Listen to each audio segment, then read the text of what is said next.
Special meeting of the Columbus City Council, Tuesday, November 24th, will now come to order. In compliance with the Open Meeting Act, revised statute is on the wall in the back. Clerk, would you please take roll? Buckley, Here. Augustine Schulte, Here. Barr, Here.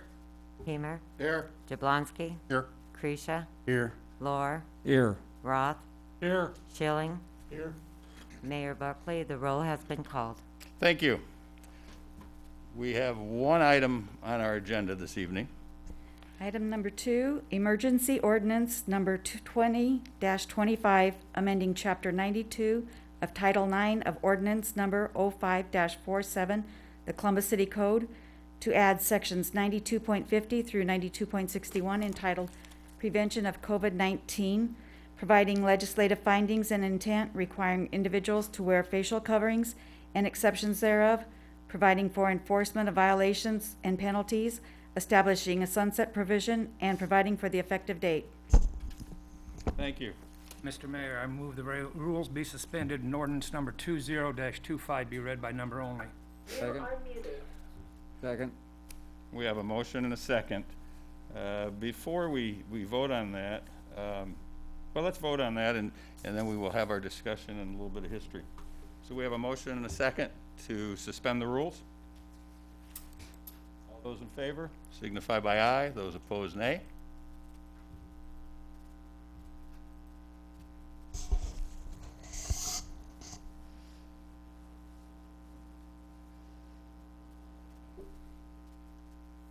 Motion passes. With that, we will begin discussion on.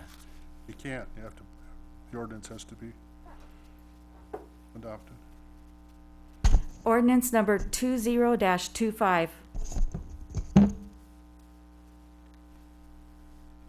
We have a motion to adopt ordinance number 20-25. Second. We have a motion and a second to adopt. Discussion? Any discussion? Before we start, let me give a little background on why we are here this evening. Last week, Monday, I asked staff and legal to look into an option that we could possibly have to wear masks in Columbus. It was the same day that Senator Justin Wayne had given his reading and his opinion of municipalities being able to do this. The next day, Kearney had a meeting and Beatrice had a meeting, and both passed their ordinances. We moved forward with a calling of a special meeting to discuss a mask ordinance using Kearney's ordinance as a model. Many more communities have gotten on board. This week, Gretna, Ralston, Norfolk, Bellevue, and La Vista are looking, along with Fremont, Hastings, and Grand Island. David City made a similar motion on Saturday. So does more make it right? Absolutely not. But it does tell you that more and more communities are looking for ways to help curb the spread of the virus. Mask wearing is only one way to help, but it's a rather easy and simple way to help. If we do wear our masks, social distance, and hand washing, we can all help. We continue to hear the strain that this virus is putting on our medical professionals and our hospital facilities. The trends are escalating and something has to give. It was upon my request that the council is meeting tonight to hear this discussion. We will have a public discussion. We will hear from those opposed and we will hear from those in favor. I ask for civil discussion, respect for your neighbor, and please try and keep your comments short and to the point. With that, we will have discussion on this ordinance from those in opposition. And at that point, anyone that would like to come forward, you'd be asked to come to the podium, give your name and address, and as I said, we'd ask that you keep your comments short and to the point.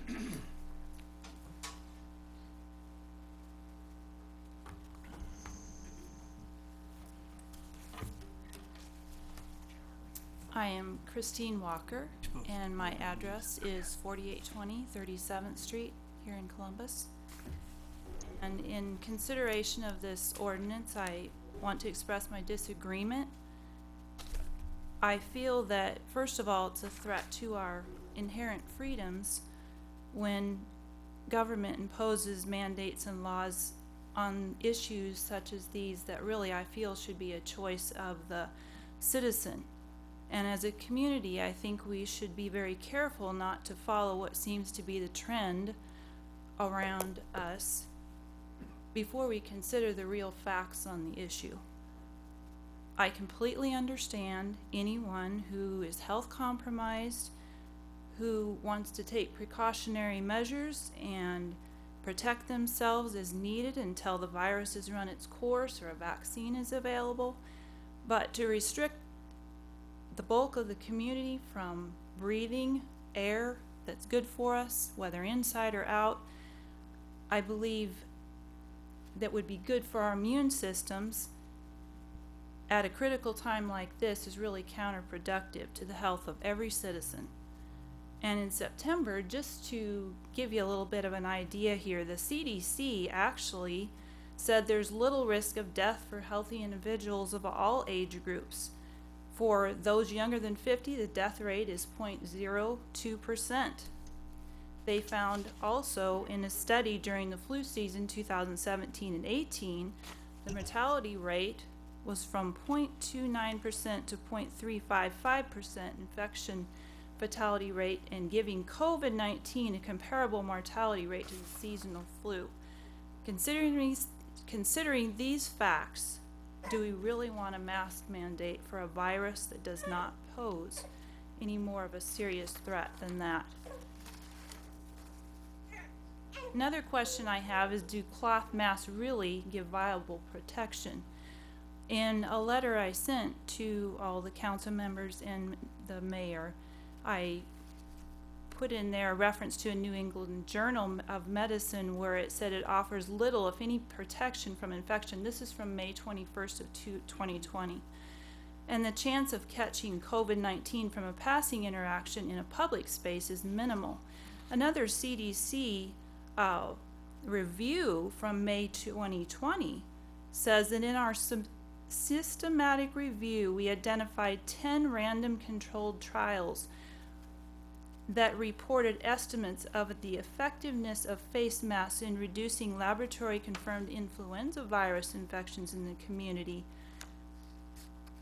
In pooled analysis, we found no significant reduction in influenza transmission with the use of face masks. And they did other studies of the same kind. And if anybody wants that reference, I can send it to you. I also believe that face masks are harmful to those wearing them for an extended period of time, especially on a regular basis. I feel very badly for all the children that have to be subjected to this. And I'm a teacher myself. I know what it's like to be in a classroom with children, and I am 50 myself. I don't wear a face mask. Masks impede the necessary air intake required for adequate oxygen exchange, and it lowers our immunity to such pathogens, and that is a proven fact. That I also referenced in the letter that I sent. Finally, to impose a mask mandate because it will keep businesses open and operating and encourage economic growth and prevent prolonged economic harm, I feel is really a gross misevaluation of such measures.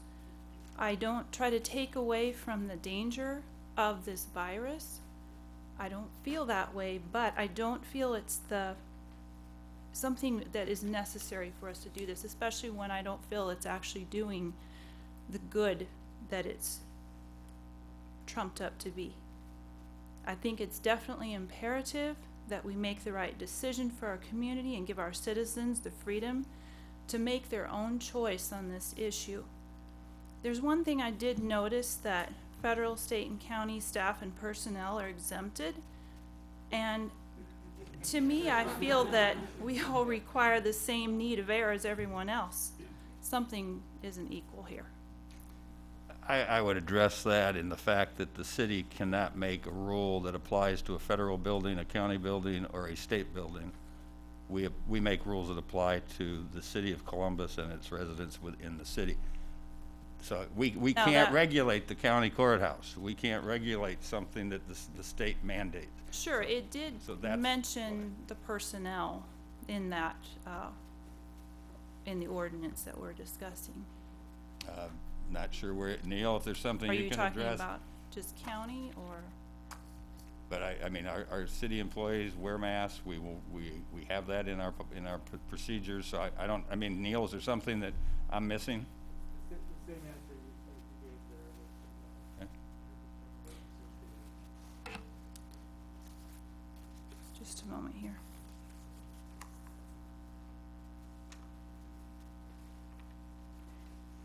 Federal and state activities, let's see here. It says, noting in this prevention of COVID-19 chapter shall be construed to limit, prohibit, or restrict in any way the operations of the federal or state government over the movement of federal or state officials in the city while acting in their official capacity, including federal and state judicial, legislative, and executive staff and personnel.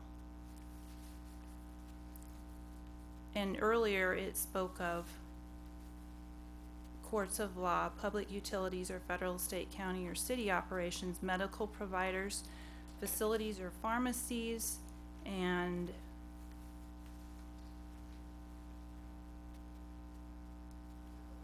basically county is what I'm trying to make a point of. That's also included. We in do that. not control the county and the county personnel. Thank you. Thank you.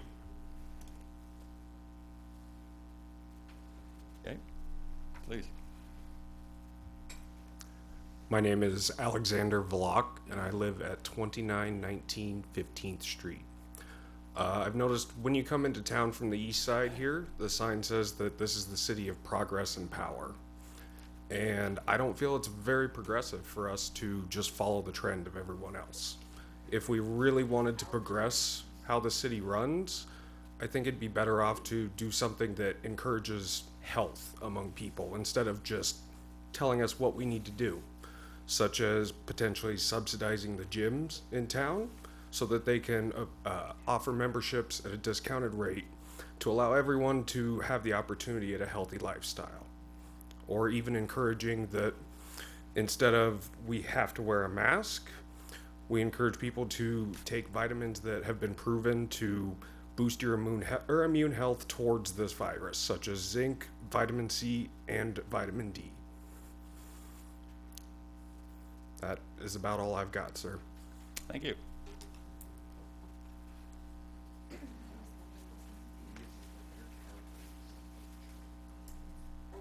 My name is Michael Jones. I live at 2172 18th Avenue. First of all, I think this is already a done deal. I think you're just doing this because you have to. I think we all know how this is going to end up. My plans for Black Friday was to go and buy $300 of Columbus bucks. My wife was going to do the same, and then we were going to go to Cork and Barrel because I can't feel sorry for them. They've had a rough year with the coronavirus lockdown, and they got flooded by the city water 2 times. But money goes where it's appreciated, and if I don't go into places that have mask mandates, it would have been nice to buy $600 of Columbus bucks and spend them locally, but hey, there's eBay and Amazon. So the other thing, if you guys really want to do something for this city that would be appreciated, get those darn trains off the tracks that's been blocking, Gary Giebelhaus, when he was mayor, wrote a ticket for the engineer after he sat for 15 minutes. And when the engineer wouldn't take it, he blocked it with a squad car. Just an idea. You guys think it over. I'm not sure Mr. Giebelhaus could write a ticket, but thank you. He had the police officer write it. Yeah, but you said he did. Good evening. I'm Taylor Anderson, 3653 36th Avenue, Columbus. I'm here to express my unequivocal disagreement with the measure, and I have a few facts and figures why I feel the way I do. I do not believe there's a real health crisis at all, quite honestly. According to the CDC's website, as of this afternoon, 94% of death certificates with COVID on the death certificate had other causes listed. That same bucket had an average of 2.6 other causes listed. So it wasn't like thousands of people just dropped dead from nothing other than COVID. Locally, our East Central Health District numbers right now, total positives are sitting at 4,729 positive cases as of today. I believe those numbers have been accumulating since March. And if we were talking flu season cases over an equivalent time span over a 4-county district area, that wouldn't even be a drop in, I mean, we wouldn't even be talking about it. Those numbers to me say, you know, we're not dealing with a deadly killer bug that the media would like us to believe. Secondly, I think we really need to open our eyes to what's really behind this. I firmly believe, all of you council members and Mr. Mayor, that you're trying to protect us. I don't disagree with that at all. But as some others have said, we can't get on the bandwagon here just because others are doing the same thing. I think we all can see, just taking an honest look at the news reports, that others at higher levels than us had an agenda behind the COVID-19 pandemic. I listened to a recording of a training session in Michigan for poll workers, where they were being told, make sure to protect your 6 feet. If you don't, people might get too close and see what you're doing. What did they have to hide? And eyewitness accounts of poll challengers that got inside Cobo Hall in Detroit. The Republican poll challengers were subjected to all kinds of harassment. You know, pull up your mask, stay 6 feet away. That didn't happen to the Democrats. Last of all, if we go down this route, where's this going to end up? When are we going to be back here to debate a bill saying that we can't go to church, we can't go to school anymore? This is a subtle attack on our amendment rights as American citizens, First Amendment rights. You see what the military is doing in New York. They're cracking down, enforcing COVID restrictions. Complete violation of the citizens' civil rights. And closer to home again, per News Channel Nebraska with the Norfolk mask mandate, there's been a hotline set up where we can go tell on each other if we see people violating. Is this where we want to end up? I mean, I thought the gentleman put it really well that said, we're a city of power and progress. Masks are neither powerful nor are they progressive. One point I failed to mention, I've seen a test done where people were blowing vape particles, same size or larger as the COVID virus. They go right through the mask. These don't do anything to help. So let's use some logic here. Vote no. Every one of you, I beg of you, vote no tonight on this attack on our liberties. Thank you. Thank you.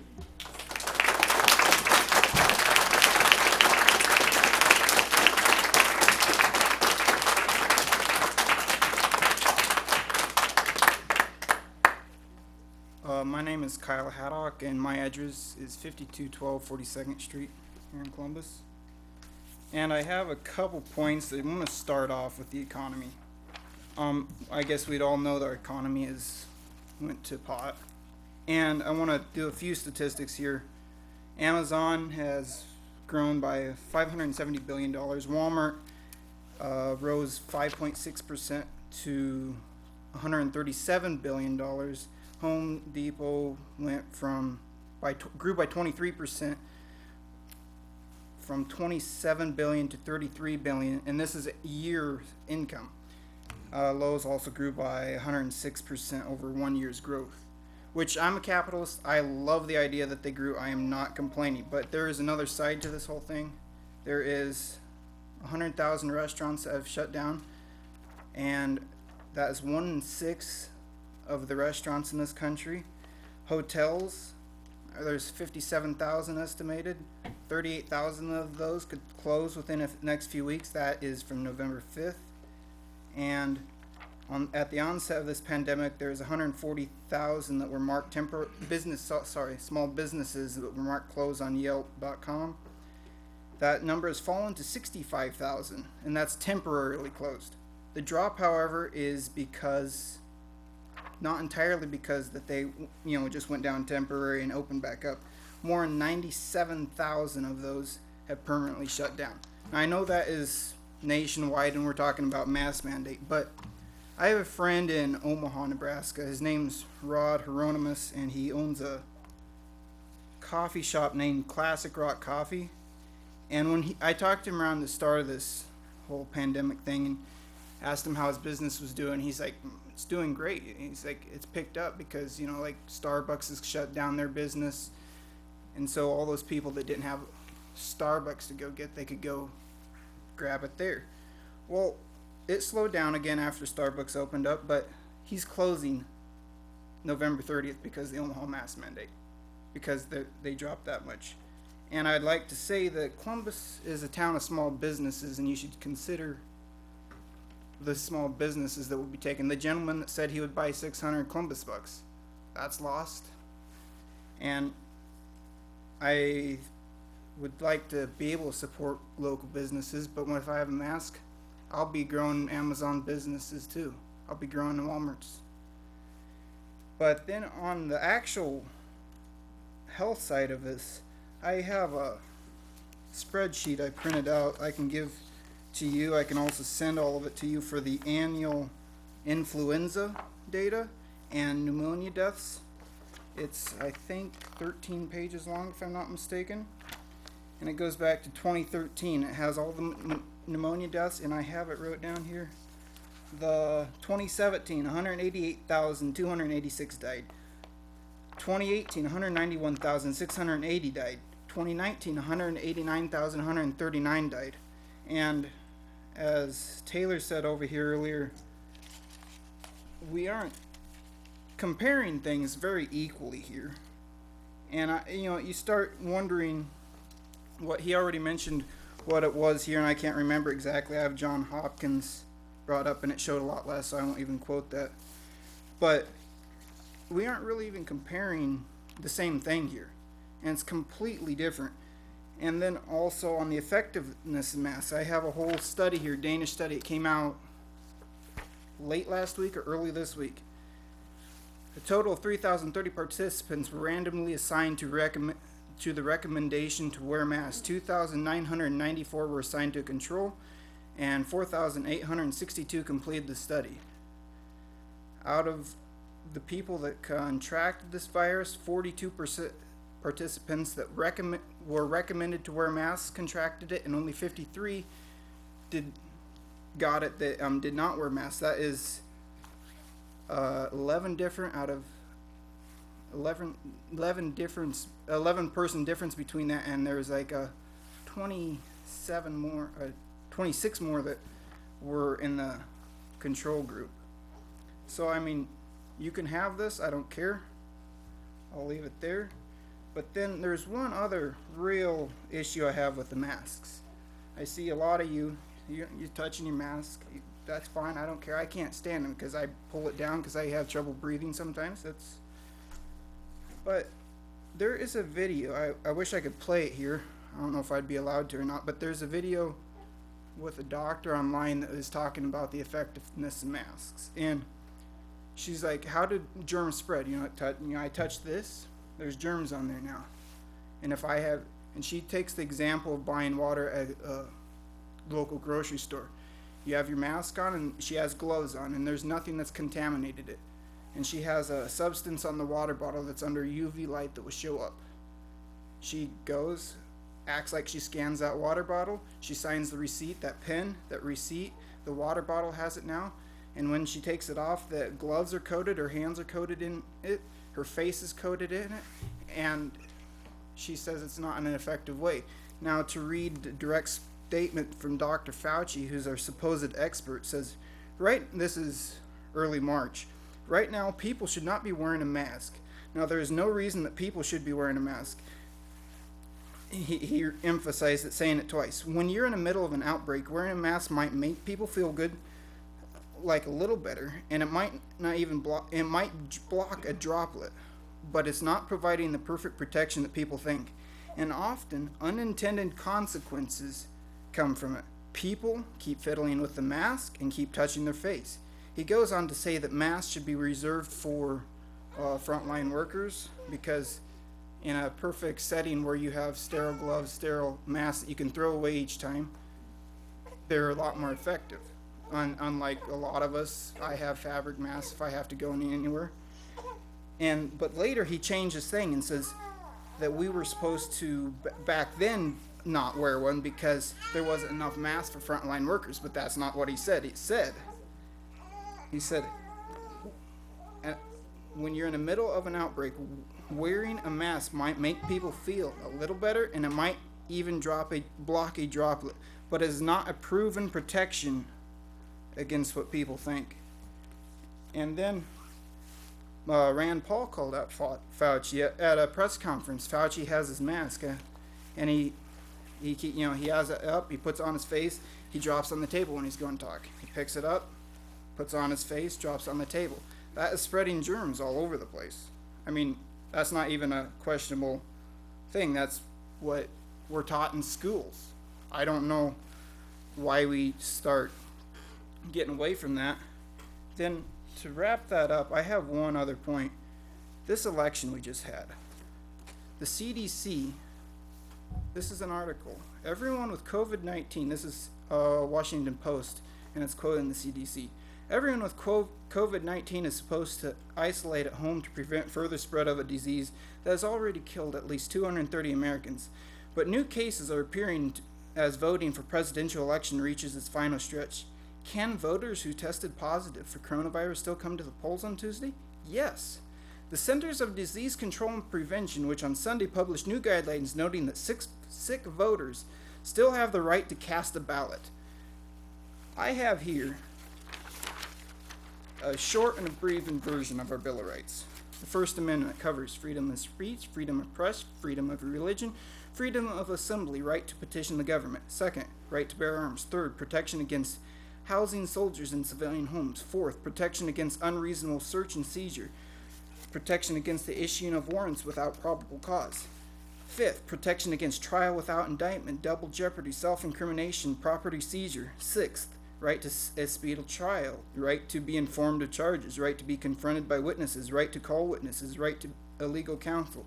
Seventh, right to a trial by jury. Eighth, protection against excessive bail, excessive fines, cruel and unusual punishment. Ninth, rights granted in the Constitution shall not infringe on other rights. 10th, powers not granted to the federal government in the Constitution belonging to the United States, to the states or the people. For some reason in there, I don't see anything about the right to vote.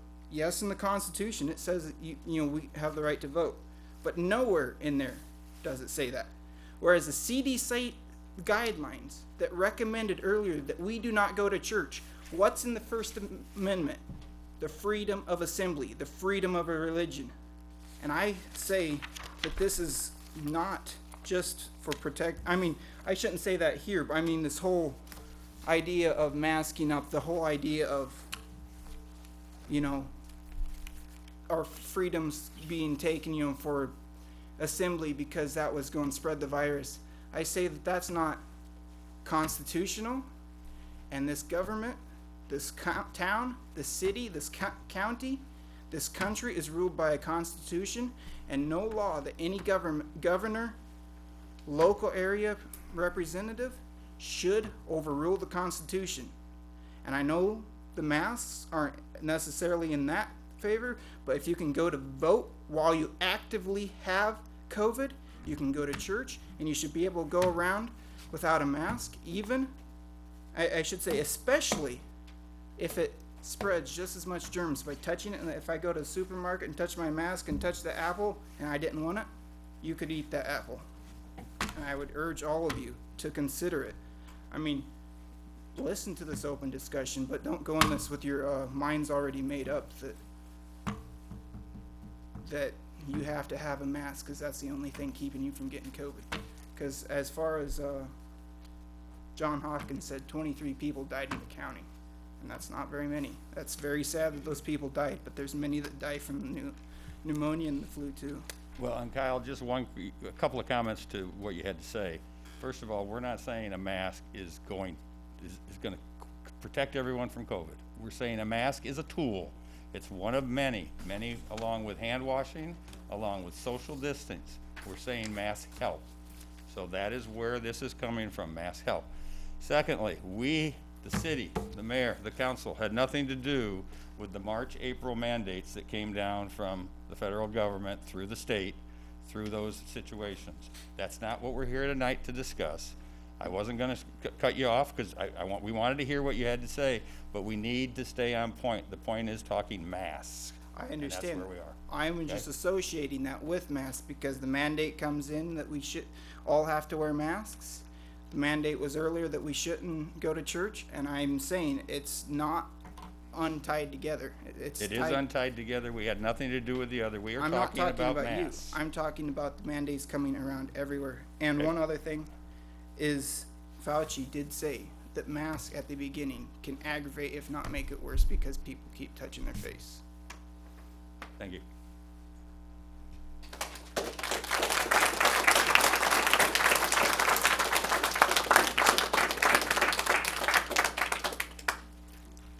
My name is Lorelei Anderson. I live at 275 24th Avenue, and my councilman is Troy Heimer. And I wrote him a note this morning, and he requested that I would come tonight. I don't usually like to talk in front of Relax. groups. You're doing fine. You're doing very well. I'll just read what I wrote to him so you'll know what happened to me. Recently, I was robbed of my billfold in my purse at the Hy-Vee by a masked woman, and her and her 3 friends took it to Walmart and took all my cards out and charged over $4,000 worth of cards. They got those gift cards off the rack, and it was quite a, what do you call it? It's very stressful to me. I never did get my billfold back, and I had a policeman named Dale Suborn.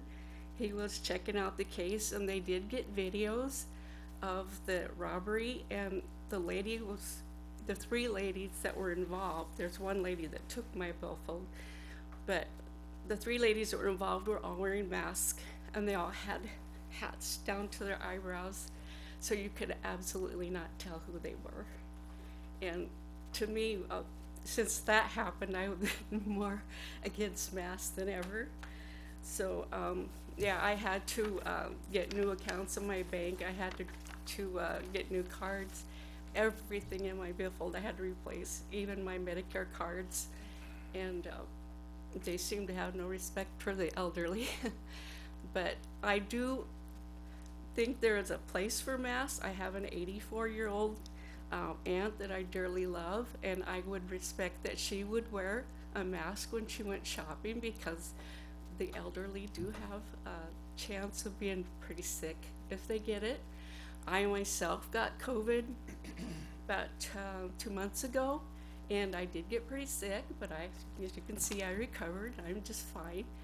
So, but I think we should be able to choose for ourselves who wears the mask and who don't, because we have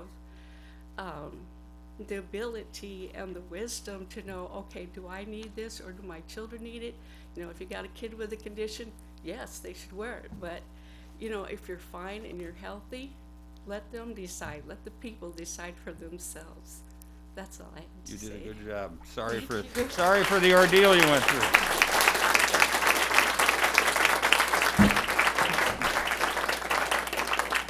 Excuse me, I have a question for Laura. How did those 3 women get away from you? Did they run away or get in a car? Well, the thing of it is, when I was at Hy-Vee, I was shopping and not paying attention. I had my purse in my cart like this with it unzipped, unfortunately. And I was looking at something on the shelf, and they walked behind me and pulled the billfold out. Oh. And I didn't notice it was gone for about an hour. I went to check out at the Okay. at the register, and it was gone. I see. And at that point, I started getting panicky, and then I told the people in Hy-Vee, and they had me search this building. And then I called the credit card companies immediately, but it was too late. Within an hour, they must have left Hy-Vee immediately and went down to Walmart and used the cards right away, because I had called just the card companies and the bank for my debit card within 2 hours, Yeah. and they were already spent. You have my sympathy, but thank you for that info. Okay.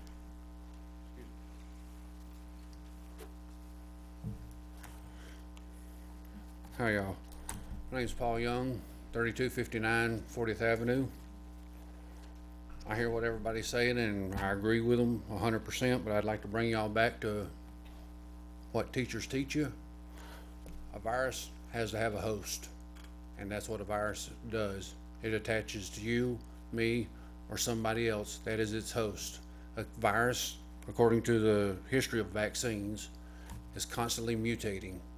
So if they have a vaccine that is good for A, it's not going to be good for B, because your genetic makeup and everything that is about you is totally different than those around you. Went down to Walgreens today and checked out. They've got 5 different masks that they make. Not a one of them protects against a bacteria or a virus. They're really good for dust and pollen though. And all of them are made in China, except for one. It's a 2-pack that's made in America. And it only says it's good for dust and pollen. And that's about all I got. I just like to put that in your bucket. Thank you.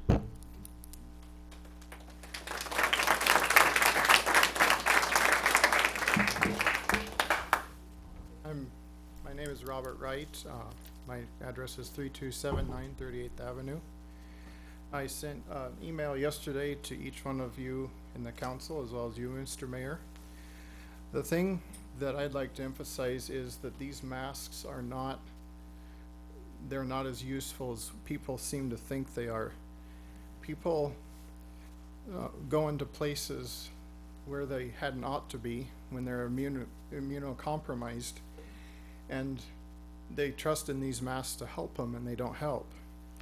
These masks, I'm going to read a little bit from the OSHA regulations. They say surgical masks and eye protection are interim measures that protect against splashes and large droplets, but they do not provide protection against aerosol generating procedures. This is what everyone's been talking about, the aerosols, the little virus particles. They don't provide the protection.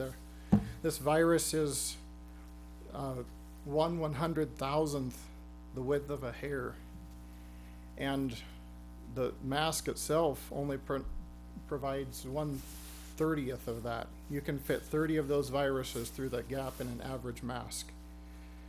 In places such as Japan, Hong Kong, Israel, France, Peru, the Philippines, Hawaii, California, and Miami, they all put mask mandates in place, and the charts clearly show the infection rates went up after that.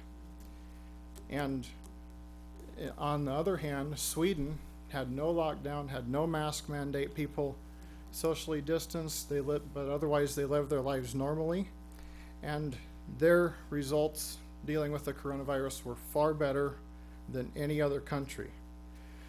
People leave masks in their pockets. They put them in their car cup holders, and then they wear them in to the store. They're not much good after that, are they? And so people are trusting in these masks, and in the meantime they're touching their faces. One study showed that medical students touch their faces 23 times more often when they're wearing a mask.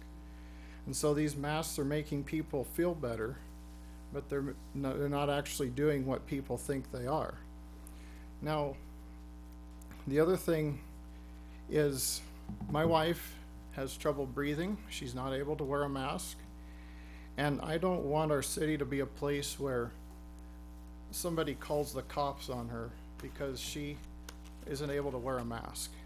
That's what we're seeing in a lot of places where a mask mandate happens, is you have people yelling at each other. Sometimes there's even been assaults of people that aren't wearing a mask. And so I would urge you to consider, first of all, the science. I sent you some of the science, the conclusions in that email that I sent to each one of you. These things are not as well established as what the media would like you to believe. The mask mandate is something that people understood over 100 years ago. I'm going to read you a headline from 1918, the Santa Barbara Daily News. The average person doesn't know how to take care of a mask, and it becomes a bacteria incubator. So if we're going to put this mandate in place, we're showing that we're not as smart as the people were 100 years ago. Thank you.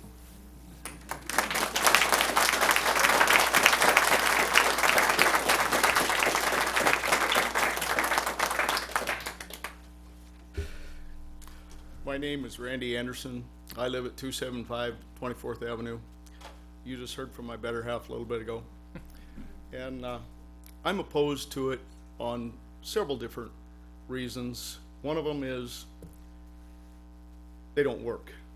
I caught it. I've had it, and I caught it while I was wearing a mask. Number two, the amount of trash that they generate. Those of you that know me know I drive a street sweeper. And I have been called to sweep parking lots that are literally littered with used masks. And so I sweep up the trash. On that particular day, it was at a manufacturing plant. But this is a city of 20,000. And if we start using them every day, make a mandate out of it, what's our trash going to be? I'm against it because of that. I'm against it because of it infringes on our liberties. Because it takes away my right to know, to make a choice, you know, I need something here. This place is dangerous. Instead, we have a law that says you wear it. Number four, I'm opposed to it because of what happened to my wife. She was robbed by masked women, and they can't identify them. I want those criminals prosecuted. Thank you. Please don't do this.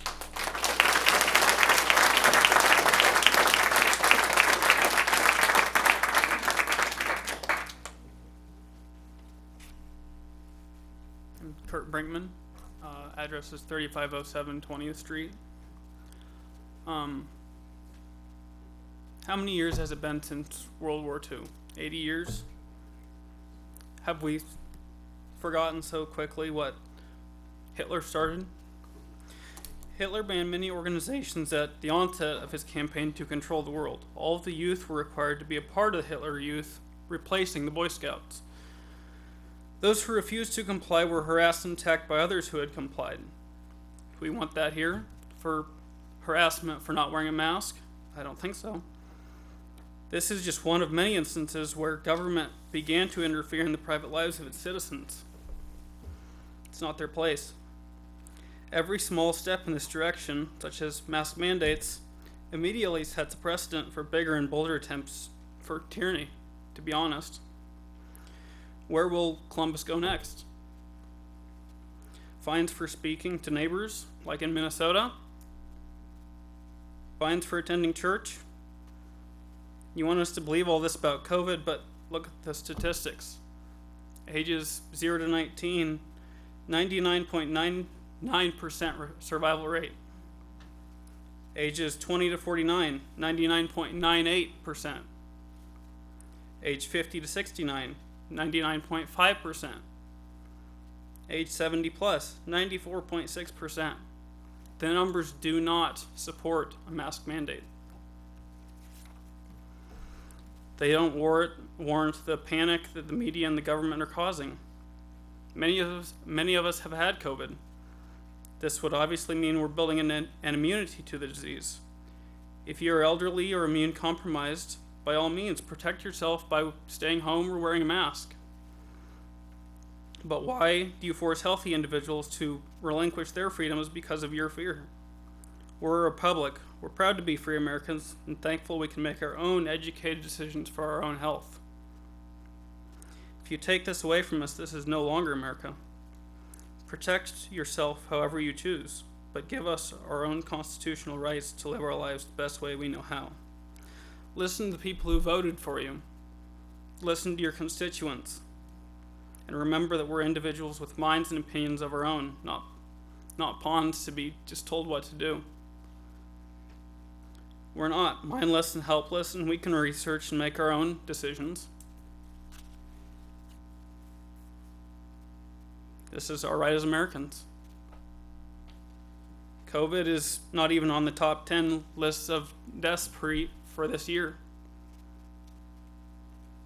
So it doesn't even make a dent in the deaths caused by other things. So yes, people have died. It's not fun having the virus. But, do we close down the country for the flu? No. And it's more deadly, has proven to be more deadly than the COVID. Thank you. Thank you.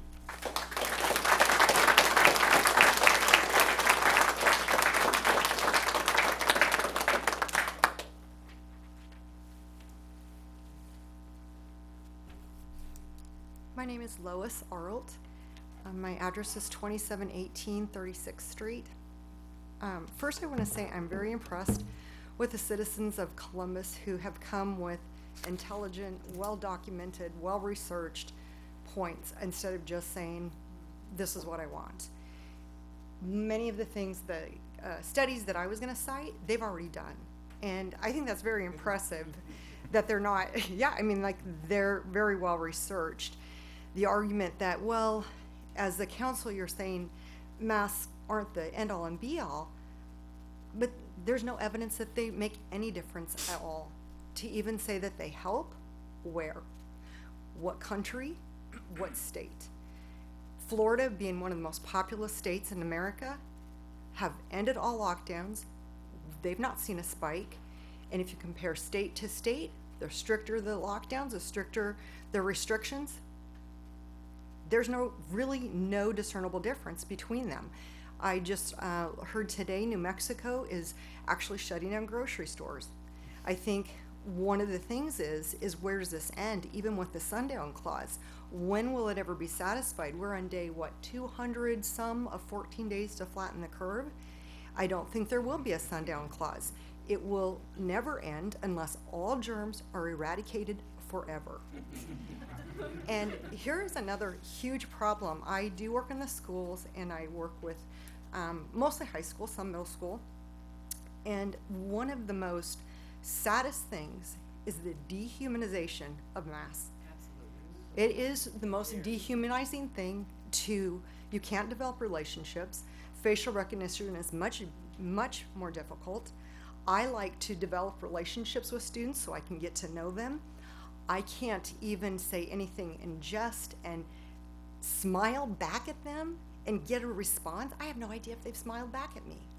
Everywhere we go in our community, we can't see a smile ever again in Columbus because I don't know when that sundown clause will be in effect.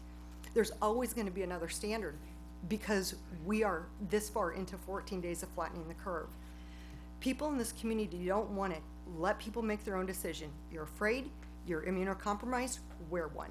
But to mandate this and then have people report on each other is an alarming state for this community.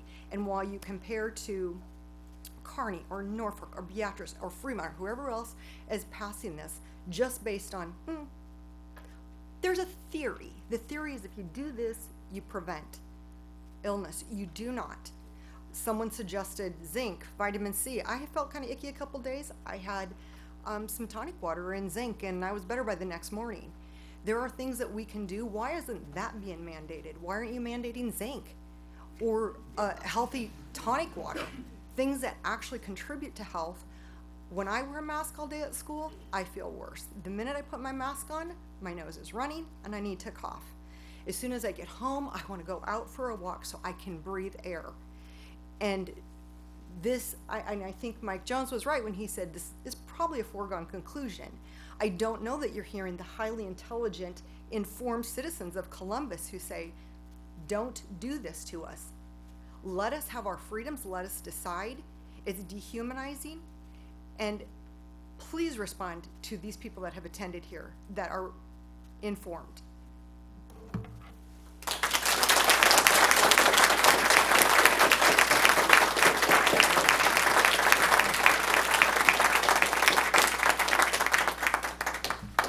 Good evening. My name is Bruce Keys. I live at 4921 37th Street. I'm here to express my strong opposition to this mask mandate, and I have several reasons for this. It's a short step from imposing this mask mandate that's as controversial as it is to removing many other freedoms. We've seen in other areas of the country the unrest that results from tyranny. We don't want to go down that path here. Privately owned enterprises, I agree, they have a right to make whatever requests they want, and then I can choose to patronize that business or not. It needs to be my choice. The problem is the government is on shaky ground when it starts taking away my freedoms. The question always remains, how many rights does the government feel it has the privilege to remove? I know that personally for me, I have a difficult time hearing. And so when I'm speaking to especially a lady that has a higher pitched voice, I can't understand. I depend a lot on my wife to interpret what they said. I can't see if they're smiling, if they're upset. I can't tell. Then I put my mask on, and my nose runs and my eyes water. That kind of defeats the purpose of a mask. There are many other health professionals, besides the ones listed in the ordinance, that do not agree with the premise that masks in a public setting help anything. The Marines, they can create a controlled environment. They recently finished a study of 2 groups of 1,500 individuals each, and the infection rate among the 2 groups was actually higher in the group that wore masks 24/7. I asked my doctor. He said he doesn't feel masks are effective for the public simply because we wear them incorrectly.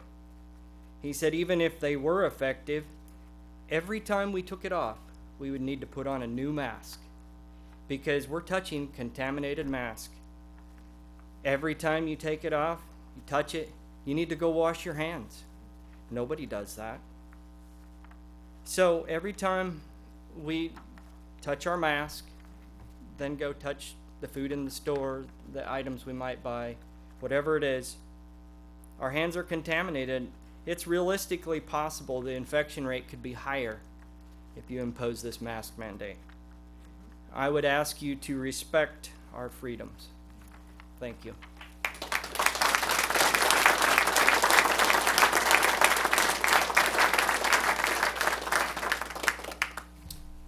My name is Jed States. My address is 2816 28th Street here in Columbus.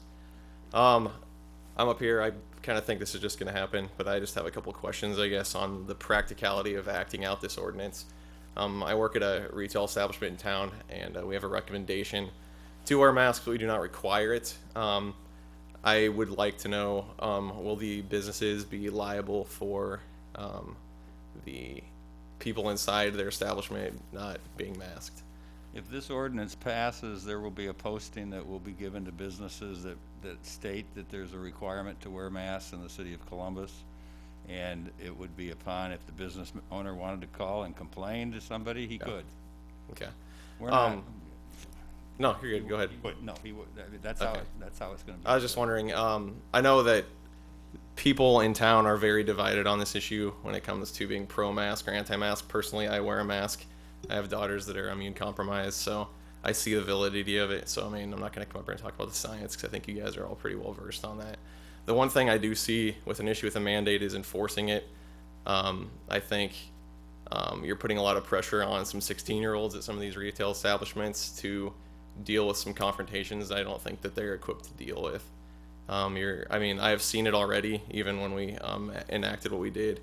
With people calling other people out for not wearing a mask and it getting to be a pretty intense encounter.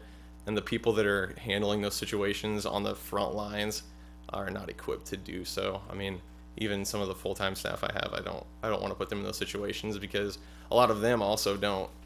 I mean, we wear it because we are told to by our employer, right? But a lot of those people are not necessarily in support of it either, and they have to sit there and try to enforce it. That's the only thing that I would like you guys to consider is what I don't know, practically enacting it out with people calling and complaints and stuff like that is going to do to I don't know, I think some of the people that are being put on the front lines in front of this situation with, I mean, and they really don't want to be. Oh, valid point, valid concern. Okay, thank you. Yep.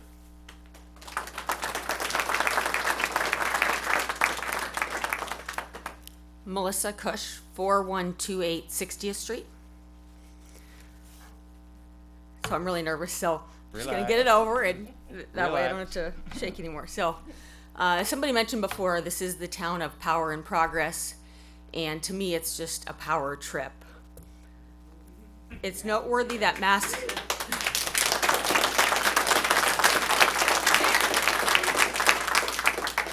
It's noteworthy that mask wearing being mandated are still rising.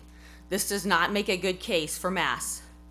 The CDC's own journal revealed that symptomatic adults with COVID-19, 70.6% always wore a mask and still got sick, compared to 7.8% who rarely or never wore a mask. Most of the studies have focused on the influenza virus, and they have revealed it's ineffective in stopping airborne flu particles. It's totally illogical to assume masks can stop COVID-19, which is roughly half the size of a flu virus. Wearing a mask on a daily basis, we're rebreathing the virus, raising the concentration of the virus in the lungs and the nasal passages.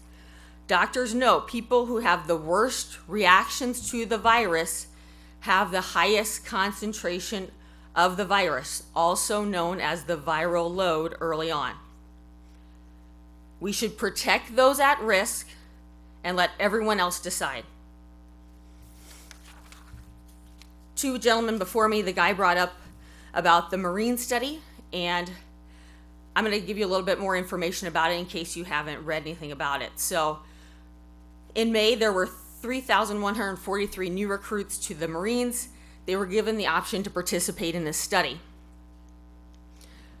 The study was called CHARM, C-H-A-R-M. Of those asked, 1,800 agreed to be guinea pigs. They quarantined 14 days even before they started the study. They were separated from their roommates and they were placed in isolation. These recruits were double masked. They were 6 feet apart. They cleaned their rooms daily. They sanitized. They used bleach wipes. They ate on pre-plated meals. They only passed one way. The instructions were outdoors. They underwent daily temperature screenings and symptom screenings. They had 6 instructors who were assigned to each platoon and enforced their quarantine measures. They also had, the instructors were restricted to campus. They had to wear masks. They were provided with the pre-plated meals. It kind of just goes on and on and on how strict this study was.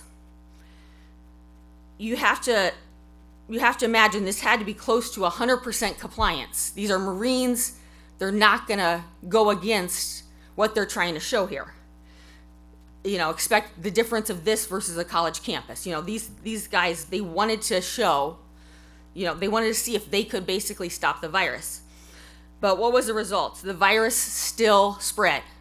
These 1,800 Marines, they were super strict. The minute they had a temperature increase, they got them out of the unit.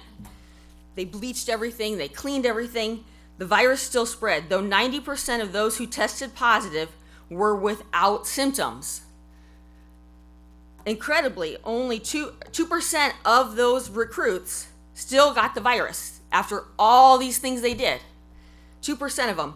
And they actually, the other group, the non-control group, they actually got the virus slightly less than what this controlled group did.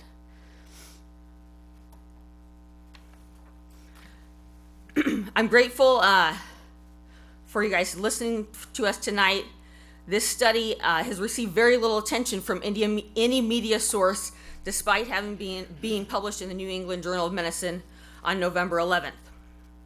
No national news story has highlighted the most important finding of all: extreme quarantine plus frequent testing and isolation, even among military recruits, did nothing to stop the virus. It's a virus. We can't stop it. When the results contradict the narrative, and we see this over and over in politics, you know, how things have played out in the media, when things contradict the narrative, the studies, they just pretend they don't even exist and barrel ahead. It's an experiment in social and political top-down management.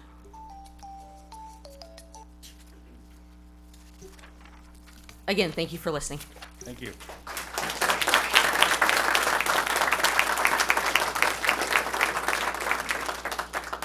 Sir, I'd rather not state my name or address out of fear. You're not welcome here to speak. Very good.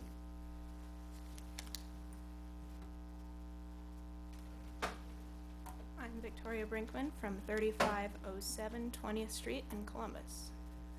I have a simple question. Who's going to enforce the mask mandate? The police? If someone calls, the police would be the ones that would respond.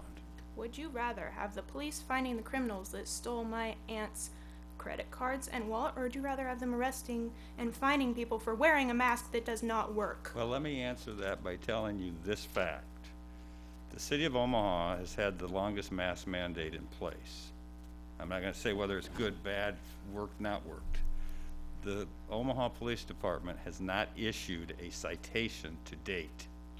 They've been called to a few places, and they've had educational discussions with those people, which talks about you need to wear a mask. That's what the law says. So that's how they've handled it. It has not taken on tremendous amounts of workloads for those forces.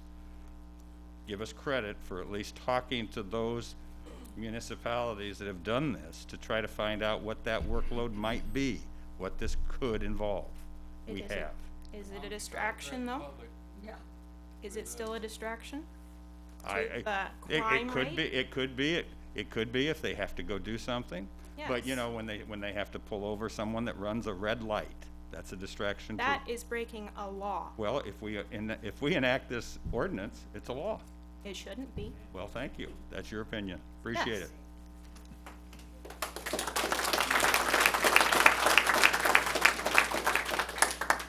My name is Jack Hoppy. I live at 105 Pershing Road. Let me start off with a few disclaimers. First, I hate politics. Second, I've had many family and friends, just as many other people have, who've either had the virus or have had their lives negatively impacted by it. Third, I believe we can all take the virus seriously and still debate how to deal with it. I understand Mayor Boakley, you stated in the telegram that the Carney ordinance would be used as a model. I also understand you stated last week, quote, Columbus cannot institute a mask mandate. It is to come from the governor, end quote. But I believe we're beyond that. Well, here I have both the Carney and the Columbus mask mandate.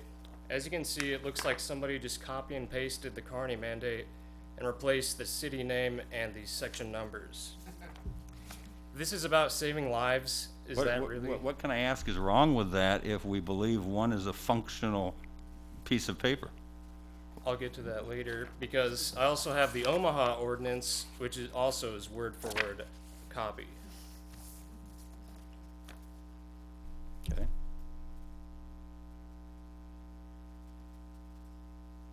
So I just have to say, this is not how laws should be made. They should be tailored specifically to meet our city's needs, and not cookie cutter made in order to squeeze past a governor's executive order. The fact that we've waited until now signals we all know it's fundamentally wrong. There's a reason people live here instead of New York, California, Illinois, or even Lincoln and Omaha. We like to be left alone, and we don't want or need the government tinkering with our day-to-day lives.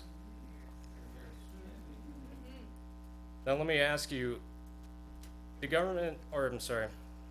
ordinance doesn't require government employees to wear masks. Is that because of the governor's executive order on this topic?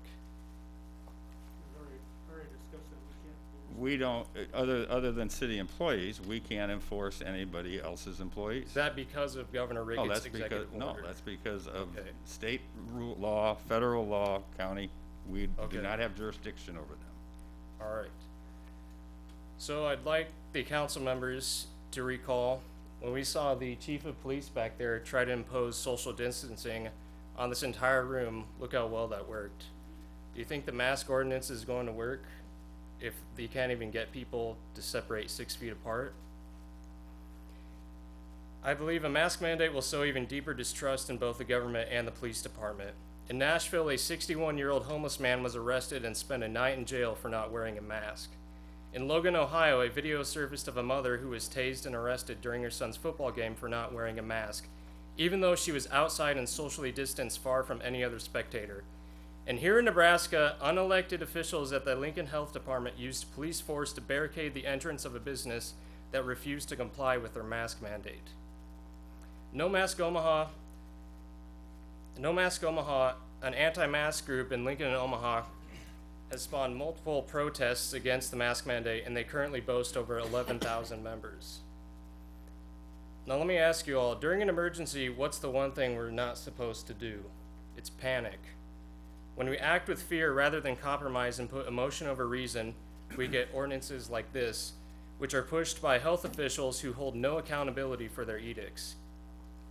This year, we've seen massive business closure, record unemployment, increases in suicide, decreases in mental health, and suppression of assembly and ideas, all brought on by state and local governments in the name of public safety.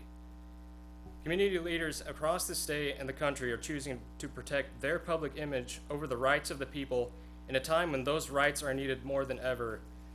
And Mr. Mayor, I thought Columbus was different. We've been told masks save lives. Believe in the science and don't be selfish. A recent study was released by the CDC as proof that masks decrease the spread of coronavirus. It compared counties in Kansas that opted out of mask mandates versus those that enforced mask mandates. Here's what the study concluded. Quote, by the week of the governor's executive order requiring masks, July 3rd through 9th, COVID-19 incidents had increased 467% to 17 per 100,000 in mandated counties and 50% to 6 per 100,000 among non-mandated counties. By August 17th to the 23rd, 2020, the 7-day rolling average COVID-19 incidents had decreased by 6% to 16 cases per 100,000 among mandated counties and increased by 100% to 12 per 100,000 among non-mandated counties. So how did we make sense of that gobbledygook? In counties with mask mandates, after a month and a half, the average rate of incidents decreased from 17 to 16 cases per 100,000 residents. That's a decrease of 0.001%. And in counties without mask mandates, the average rate of incidents increased from 6 to 12 cases per 100,000 residents. That's an increase of 0.006%. So according to the CDC, the difference between mandating and not mandating masks is an astronomical 0.007%. Now I see why you copy and pasted the Carney ordinance.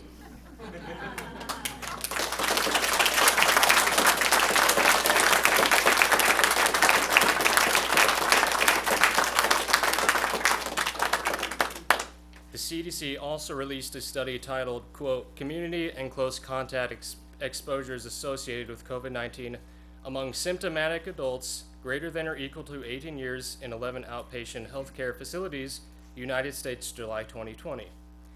In regards to mask wearing, the study found that, quote, in the 14 days before illness onset, 71% of case patients and 74% of control participants reported always using cloth face coverings or other types of masks in public, end quote.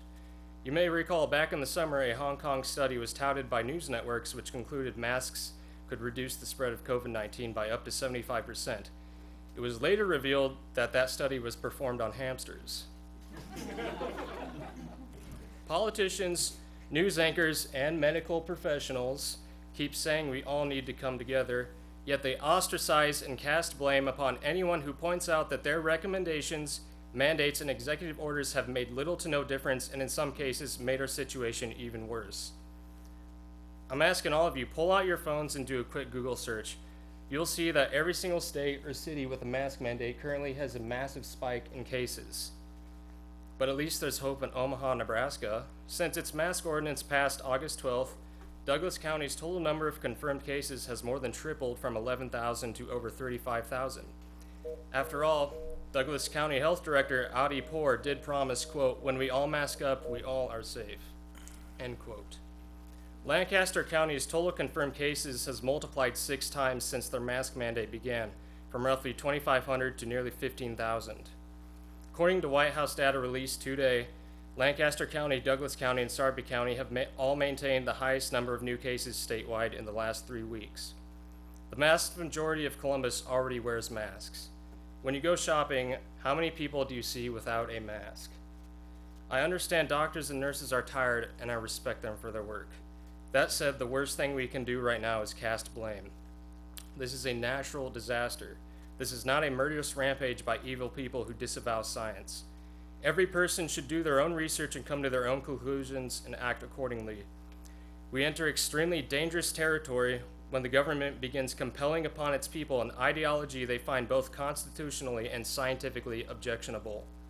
This isn't about masks being uncomfortable. This isn't about being selfish.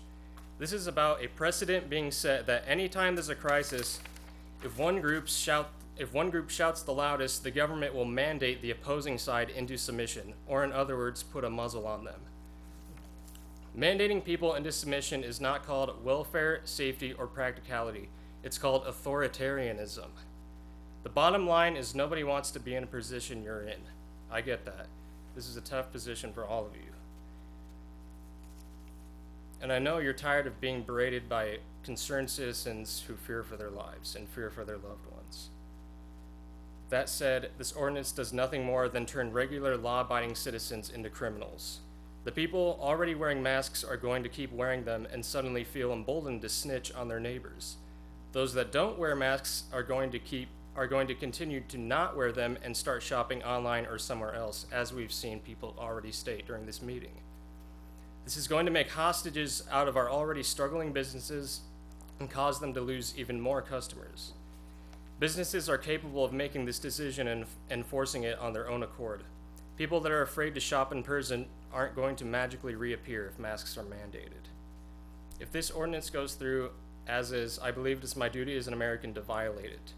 It's poorly thought out, not written by the people of this town, and is nothing more than punish freedom of thought and expression, which are the principles this country was founded upon. That said, I believe one of the hallmarks of leadership is compromise, and I'm willing to follow this ordinance under one condition: that the sunset provision be amended and require this ordinance cannot be extended or reinstated once it's expired, nor can it be replaced with a similar ordinance. We've seen multiple cities, including Kansas City and Branson, Missouri, impose mask mandates and keep extending them until finally they are extended indefinitely. All the while, cases keep spiking in those places as they do across the country. The city would greatly benefit in compliance if people saw an end in sight. What are you going to do if after 3 months cases are still up? Omaha continues to beat the dead horse, and I ask that we all be smarter than that. Time and again, cities and governors have reimposed restrictions with no end in sight after said restrictions continually fail to achieve their goals. 8 months ago, we were told 15 days to slow the spread. We were told to shut down our businesses. We were told not to gather for holidays. We were told not to visit family. We were told not to socialize with friends. We were told to wear masks, and we were told not to question any of it. Give me a cutoff, and I will comply. If this ordinance really works, we shouldn't need to extend it anyways. If it doesn't work, then those in favor can be satisfied knowing you at least tried, and those opposed can be content that at least their voice was heard. Otherwise, I will gladly be a nuisance if it means remaining an American. Thank you.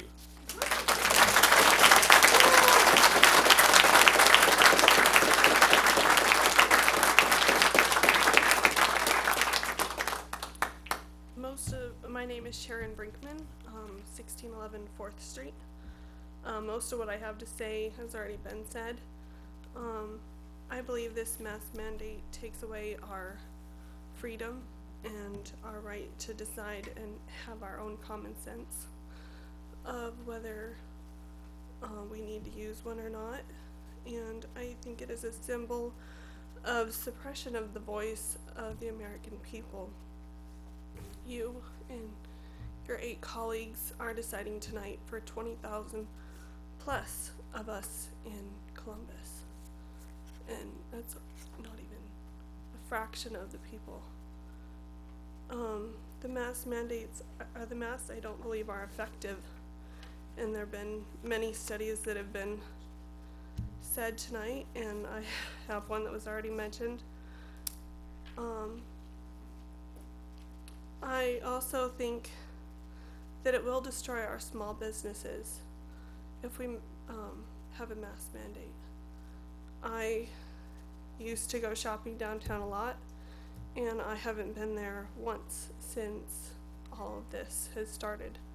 I have 4 kids, and so it's very hard to take them with just me and keeping everything proper. And my last point is there is a vaccine, and the point of wearing a mask was because there wasn't any, we didn't know how it worked, we didn't know how the virus, how to fight the virus, we didn't know what would help our bodies fight it, we didn't know how to make ourselves stronger against it. And this vaccine isn't a potential 6 months from now, it's a matter of weeks from now that we'll all have access to it within maybe a week. Why would we want to have a mask mandated for months when there is a vaccine? And that's about it. Thank you.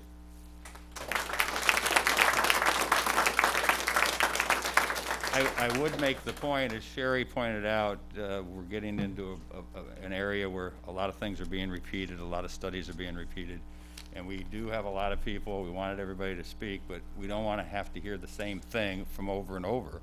I mean, if you've got something different, we'd like to hear it. If not, we will take a poll here at the end to see who all's on the same page. But I mean, as far as just getting up to say the same thing over and over again, that doesn't make a lot of sense after a certain period of time. So please go ahead. Dr. Bennett Holt, 2904 18th Street. It would seem to me that you guys don't actually think the masks work, because if you did, anybody who wanted to be safe would just put on a mask and be safe. But instead you want to make everybody else wear a mask.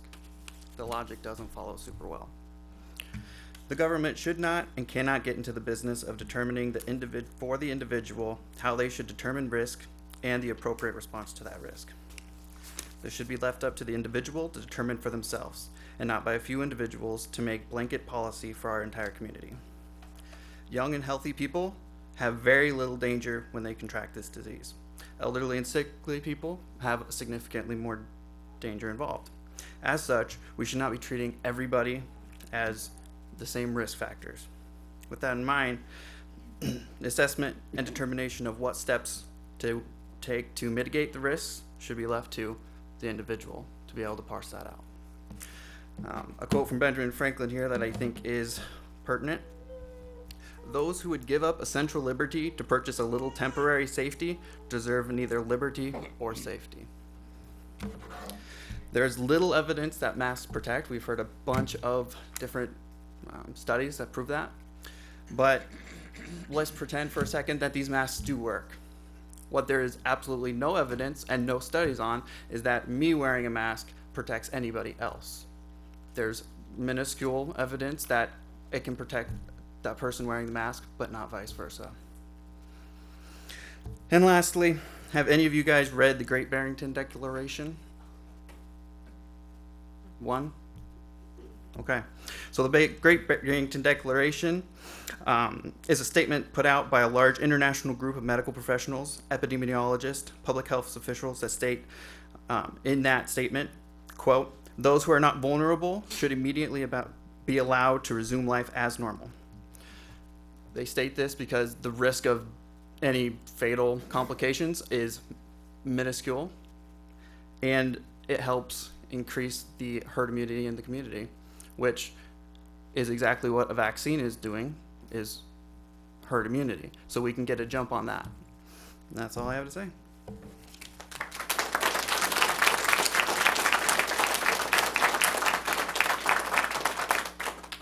Good evening. My name is Bill Suter, 1712 11th Street.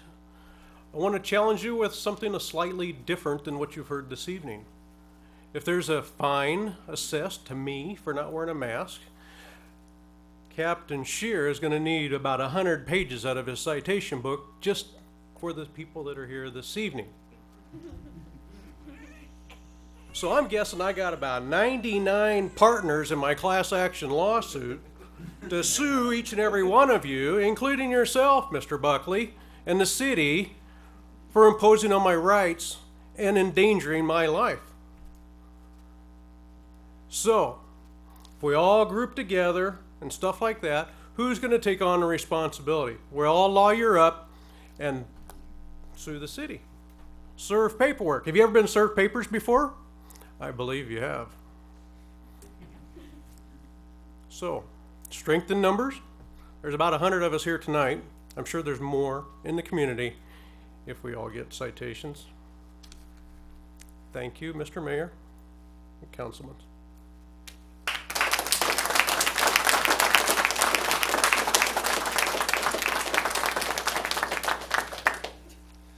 My name is Justin Anderson. I live at 5106 Copperhead Road. Mr. Mayor, City Council, I have been a Columbus resident my entire life. I believe that my fellow citizens are by and large responsible, well-informed people, and when presented with all the relevant data, we will act in good faith and make good decisions. I have a wife and a child. When we are out in public, we take what measures we deem necessary to protect ourselves. That said, I do not believe it is right or American on any level for me to force somebody else to comply with something because I believe it to be the right thing to do.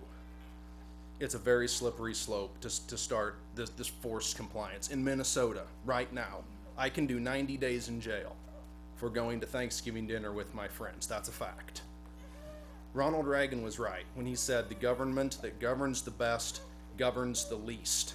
I think it's time for the government to trust the citizens as we trusted you when we elected you to office to reach fact-based conclusions that best serve our interests.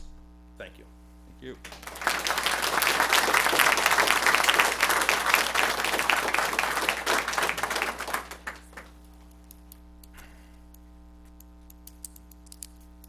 Steve Cook, 2808 6th Street, Columbus, Nebraska. I have worldwide deaths from January 1st to April 1st.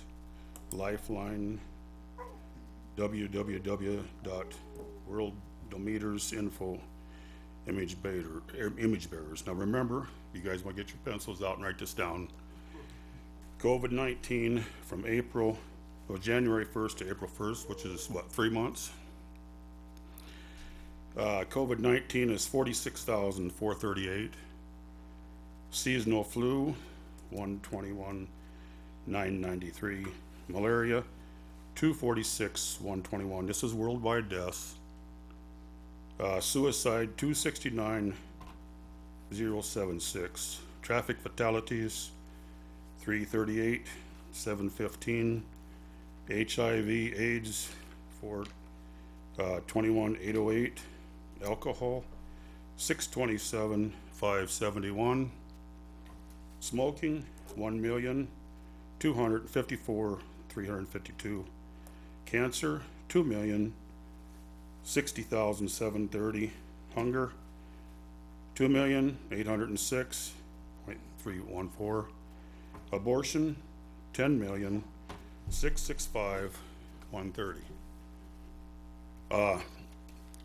It's all been repeated. You've heard all the facts. And it was said that the police officers want us to social distance. I see all you guys are social distancing. I know Troy works at Bierman, went to school with Charlie. You guys are social distancing. Seems like you have a little fear. Now I'd like to see a little intestinal fortitude out of you folks to vote right. Thank you.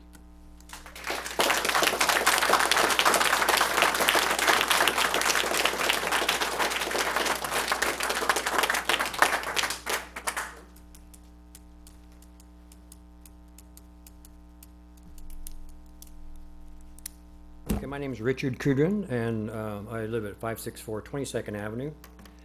I'm not sure how to begin this approach here, but you all wearing masks, and so we have a kind of a face-off here.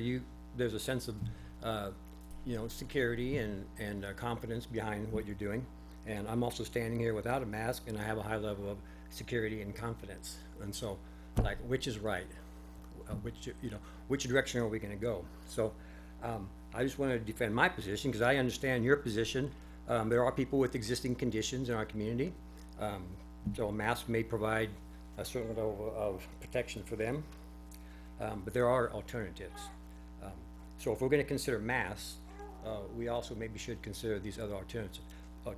So I just want to offer these alternatives and see where it goes, okay?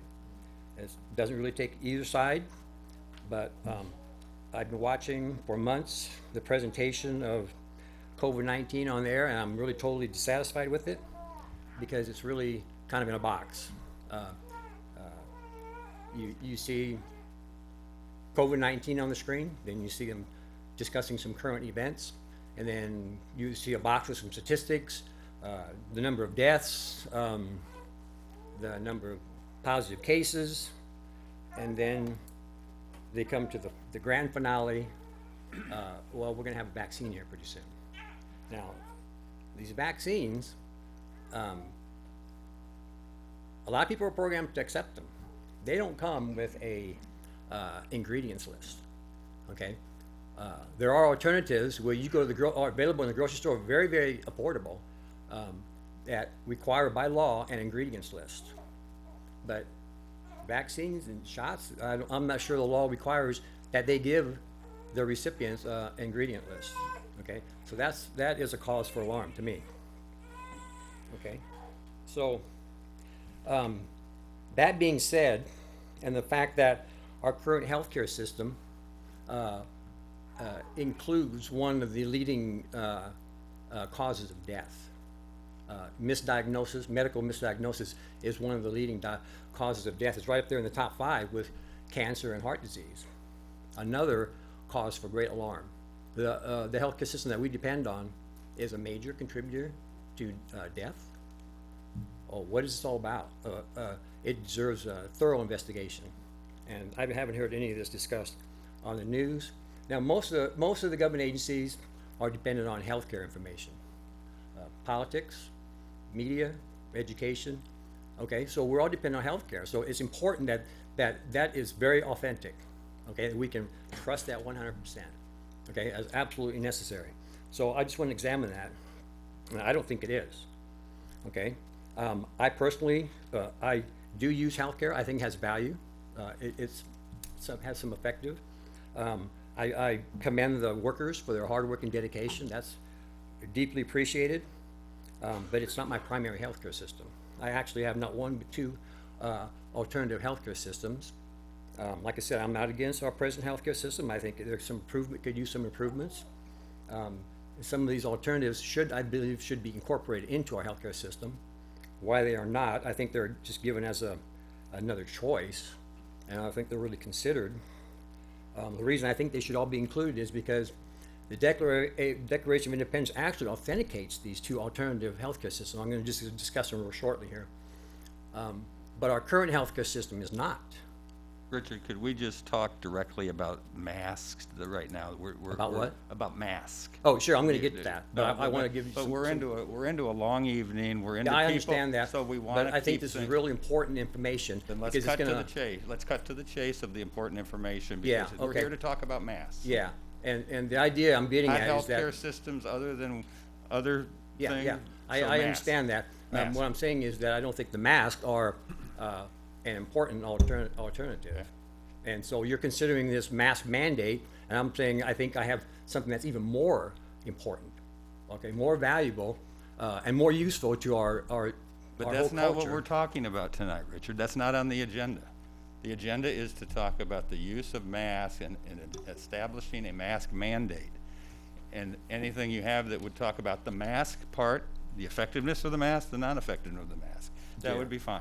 Okay. So I'm just trying to get you to get Yeah. to the point of mask. We don't, Yeah, I we're not here to appreciate talk that. about alternative medicine. We're not here to talk about other things. That's great, and there'll be a point in time where we can do that, but not tonight. Yeah, I appreciate that. So I'm trying to figure out where this mask really should fit in, because what I'm saying is the healthcare system that you're trusting right now wants to counsel you and that you should use masks. And I'm saying here, standing here without a mask, that there's something better that you should consider. Okay, is that fair? So I'll try and be as brief as possible, okay? Because I think this is important because this comes from our Declaration of Independence, official federal document. That trumps healthcare, right? Okay, I want to establish that there's healthcare authenticated in our Declaration of Independence. You probably never heard any of this. Anybody heard any of this anywhere? No, I don't think anybody's heard this before. This is something new, okay? Now, the Declaration of Independence begins with statements about the laws of nature and of nature's God, okay? What's it saying here? It's talking about creation and the creator, or the laws of nature's God, which would be the Bible. So it's pointing to two healthcare systems, given authenticity to them. Natural healthcare and faith healthcare. Okay, is our present healthcare system included in either one of those? It's probably somewhere in between. It has elements of both, but it's really not. It's based on technology and science. And as I said earlier, it's one of the leading medical misdiagnosis is one of the leading causes of death. So it's not really in its pure form. Okay, natural healthcare, we're talking about very affordable kitchen spices. Now, they're not just flavorings, they're medicine. And there are reference manuals and online information you can go and get this. It's very cheap. Herbal teas and such like this. Richard, come on. Very affordable and useful. All right, we have heard enough of the alternative medicine and the other parts of the talk. We've got a long evening in front of us. I'm getting to I've asked you to stay focused on mass, and so I'm gonna ask you, I'll give you 1 minute to wrap up what you have to address. And what I'm saying is, what I'm presenting to you, I think should be considered maybe as a mandate, more of a higher priority than masks. That's what I'm saying. Okay. So, and I understand you're probably nervous about the faith healthcare, but it's legitimate. We have a national history of it. It's nothing new. It's been around since the beginning. And Richard, do not challenge my faith. Okay? I am not going to let you sit in front of us and the public and challenge my faith or the faith of anyone else on this council. I'm not doing that, sir. You just did. I did not. Yes, you did. I'm just saying we have a national history of faith healthcare. Okay, if that's a challenge to you? No, it was that we didn't believe it. Okay. No, I didn't say that. Yes, you did. I just said it's a national history, All right. heritage. Okay? The Bible says Jesus healed everyone that came to him. That's 100%. 100%. Okay? And that ministry continues today through the Holy Spirit. So it's very trustworthy. The Declaration of Independence even mentions it. Okay? The laws of nature's God. So it's authentic. Okay? So these are very authentic here. Okay? Okay, that's quite a bit of it there. Okay. I do have some other things that I want to say here, but I will keep it short for your benefit. Richard, we've had enough, okay? So it's time for the next speaker to come, please. Okay. Thank you very much.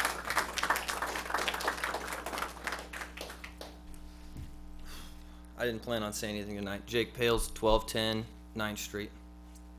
Sir, you brought up the fact that do not challenge your faith. Well, our Heavenly Father does not violate our volition to provide eternal salvation. Who are you guys to violate our volition here on earth to provide temporal safety with masks?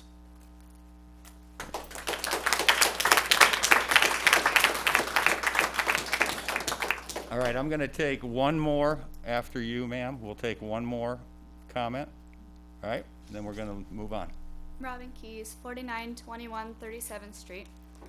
I also did not plan on saying anything tonight, but Councilman John Lohr, I emailed you last night, I believe, and brought up the point of masks are not properly effective because to be properly effective, we all touch our masks. We have to use hand sanitizer or change gloves between touching every single thing. Now, with that, I have a couple questions, one of which I would actually like an answer to. The other is rhetorical. Mr. Mayor and Councilman Dennis Creshaw, do you have hand sanitizer with you? I don't have it with me right now, no. Do you? I have one in my vehicle. I have noticed both of you. Touch your masks, rub your face, You've move noticed your me. glasses. You've noticed me pull it up and try to keep it where it belongs. Yes. Yes. But touching your face, getting germs, you can't even keep it effective even if you were provided with the proper tools.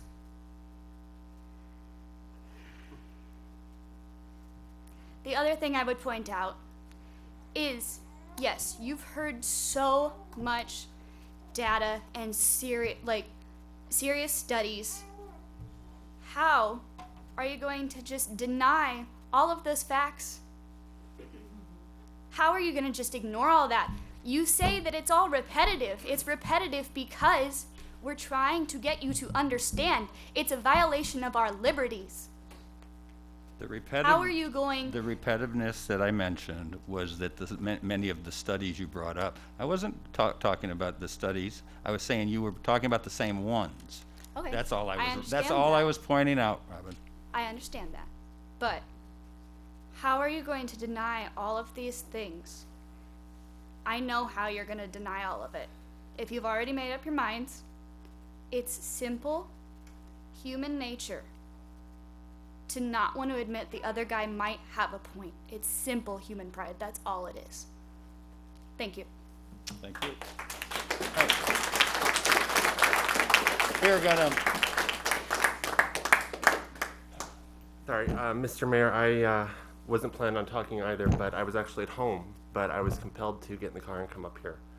I'll give my name and address later because I think I'm going to be in the minority here. Well, we need your name to speak, sir. Well, all right. Name's Jeremy Haletic. We haven't heard from anyone from the healthcare community.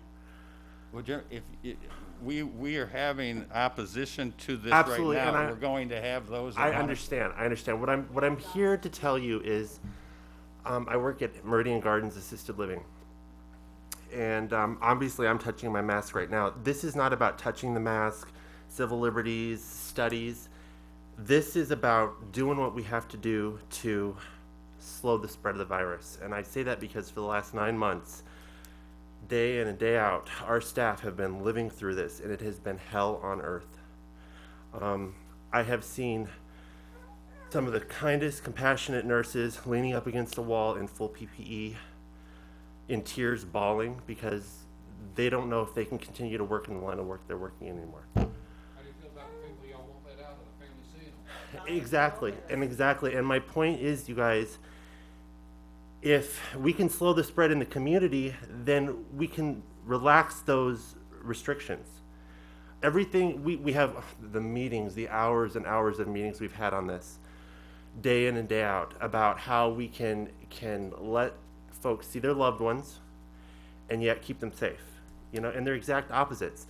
COVID has targeted nursing homes, assisted livings, hospitals, and I imagine the reason that no one from the healthcare community is here is because, first of all, we're all told to go home. You know, I go to the store once a week. I get gas in the car. I haven't been out and about in months. That I don't know how to. It's as simple as just, you know, if you can throw a mask on when you go to get gas or go into a store, and we can slow this down, because I'm telling you, for our residents, when we have to go into isolation mode, and I now probably, because I've been here and been in such high exposure with folks that are not socially distancing and folks that are not wearing a mask, I'll probably have to stay home from work for the next 10 days. That's just the rule. But I was compelled to come up here because we really want this to end, you guys. It's miserable. I'm telling you this from living it day in and day out, right? I have to put this mask on when I get out of the car in the parking lot, and I don't take it off till I get in the car when I leave the building. And it's not fun, and it's not fun for any of the people working there. Right now, we are trying to figure out a plan on how we can get family to visit their loved one for the holidays and yet keep them safe, because we have rules. You know, we're not making the rules up in our building just because we have nothing else better to do. Like I said, and it's not. It's like I said, it's not about all the studies and taking away people's liberties. It's just about, like I said, and I've caught myself. I've gotten out of the car to go into the gas station to pay for my gas and forgot the mask. You know, it's not hard, but what is hard is wearing, and our girls are working 12-hour shifts in plastic gowns, gloves, face shields, goggles, and N95s. And if you think a surgical mask or a piece of cloth around your face is miserable, try wearing an N95 where you don't get any air.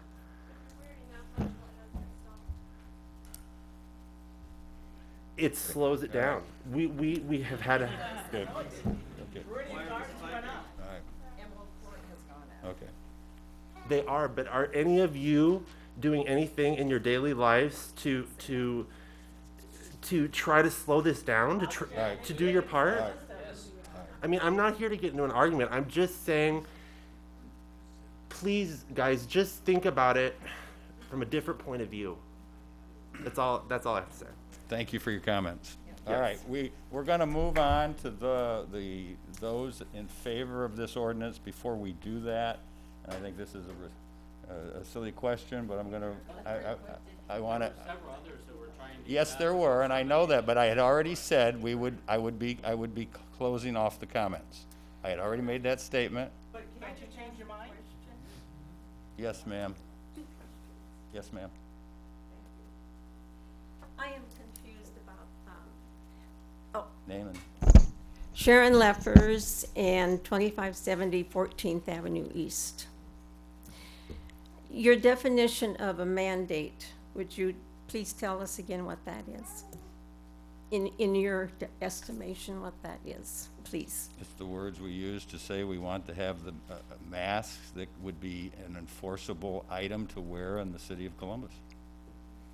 And so are you saying it is a law? It's made a law by an ordinance. That's why we're having the meeting here today. So the ordinance is making a law to mandate masks. Yes, ma'am. My question then, second question, then I'm done. How do you plan on enforcing that law? If somebody tattles on the neighbor and says, oh, looky there, how are you enforcing That this? question was asked earlier. Oh, I missed that, I'm sorry. Sorry, and I did state that it is an enforceable law. There is a fine that goes with it. We had talked about how other communities have looked at this, which we reached out to and talked to. So if there is a complaint, if it is something the police have to go check on, and I'm sure there will be some, then they will first try to educate those people with the fact that it is a law, that it is something they need to do. The city of Omaha has had, and I made this statement, the city of Omaha has had an I ordinance. heard the Omaha thing. I didn't realize you were referring to Columbus. What I was referring to is how it has worked in Omaha for enforcement. That's what I was referring to. You know what the fine is? Because I have heard it's up like $1,500. I don't know what the $2,000. fine is in Omaha. Well, I the don't know either ordinance. in Omaha. I the- was just referring to what I've heard. Our saying- ordinance or the ordinance in Omaha? What are you asking? Our ordinance, what the fine is for our ordinance? Yes. $25. $25. For the ordinance. Yes, But what about, we were silly enough to copy that from the Kearney ordinance. what about the fine though? You know That's what it is. The fine is Is $25. $25. Yes, ma'am. How about for a business? Can they lose their license if they don't enforce it? Thank you. You're welcome. Thank you. I have one question. Yes, sir. And then I am going to stop the questions at this point. Why can't we hear from everybody? I'll be really quick. My name's Steve Lloyd, 2409 13th Street. If mask works so well, how and why can Nancy Pelosi get a haircut not wearing a mask? Okay. Well, it's a good one. I would ask anybody here that is opposed to an ordinance to please raise your hand. Please, I'd ask the city clerk to please note the people here. You might want to count so you get an accurate representation. I think we have a great count. I think we're good.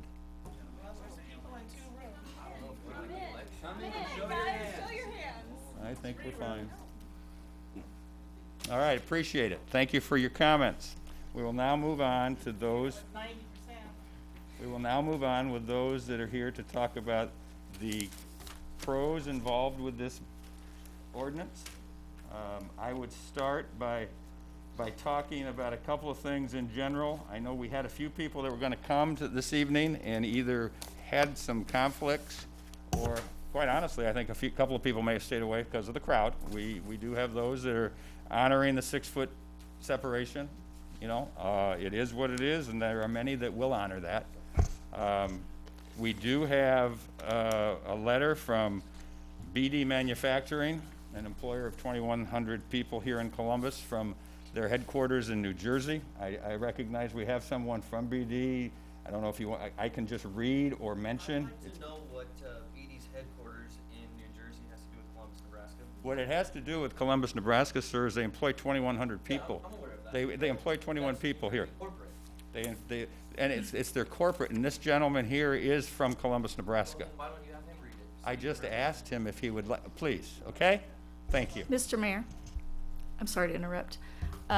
We've had a really good meeting so far, and our people who have been in opposition of our masks have been respected by the attention and the courtesy of everyone in this room.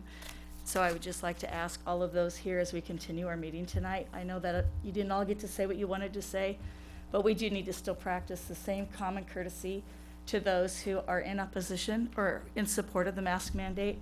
Our meeting has been very well organized, and you've done a great job tonight.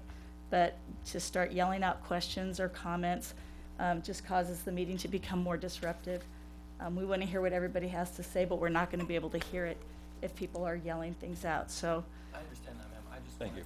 I understand, yes, but I'm just simply asking for common courtesy from both sides. Nope, and I totally Thank agree you. with that.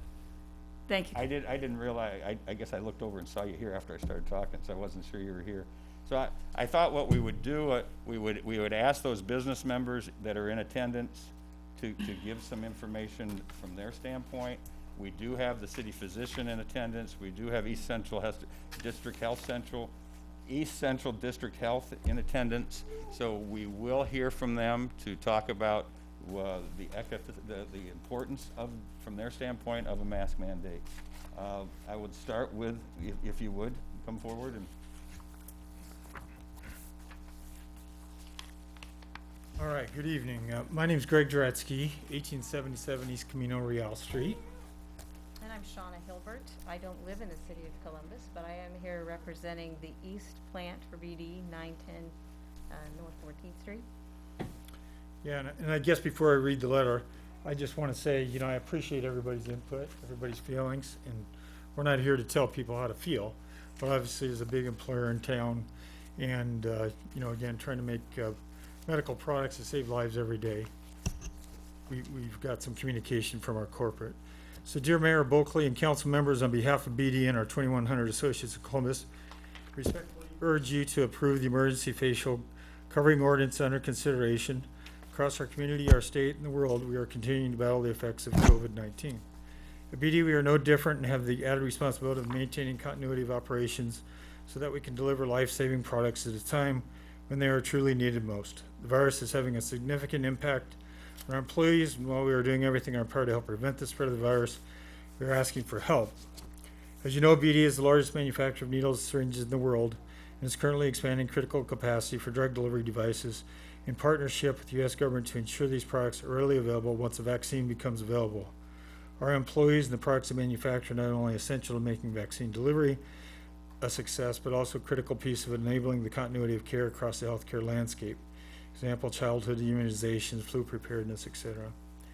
In an effort to keep our employees as safe as possible, we have implemented a number of measures within our facilities in our fight against COVID-19. This includes rigorous cleaning, requiring PPE, temperature monitoring, and symptom screening upon entry, limiting people inside our facilities, social distancing wherever possible, and applying stringent protocols for any confirmed or presumed cases among our employees.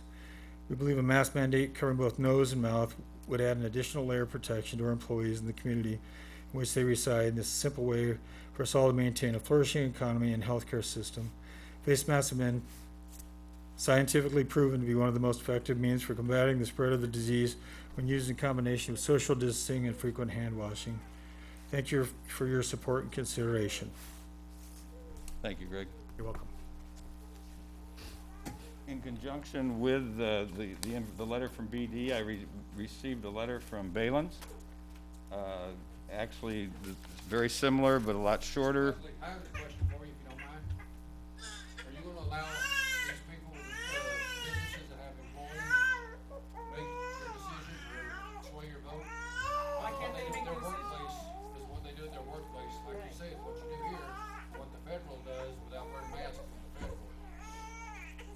I'm not sure what you're asking. We are listening. Let the employers do what they want for their employees. All right, I have a letter from Balance supporting the use of a mask mandate to help keep their employees safe and coming to work. I'd let you take that up with the Balin management. Their own choice. I didn't know if, we also had a letter from the Columbus Chamber of Commerce in support, offering the executive board, offering support to the city council in helping make the mask mandate effective. With that, I would turn it over to Chuck Seepers. If Chuck would like to come forward and talk.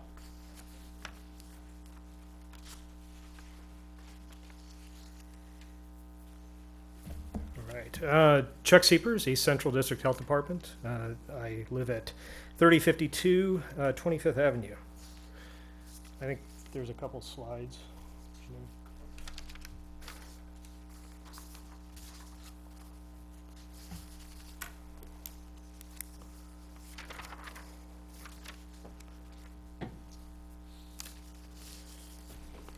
I just want to thank Dr. Lawler, who provided some of these data in a talk earlier this week, but I promised to make it short and sweet.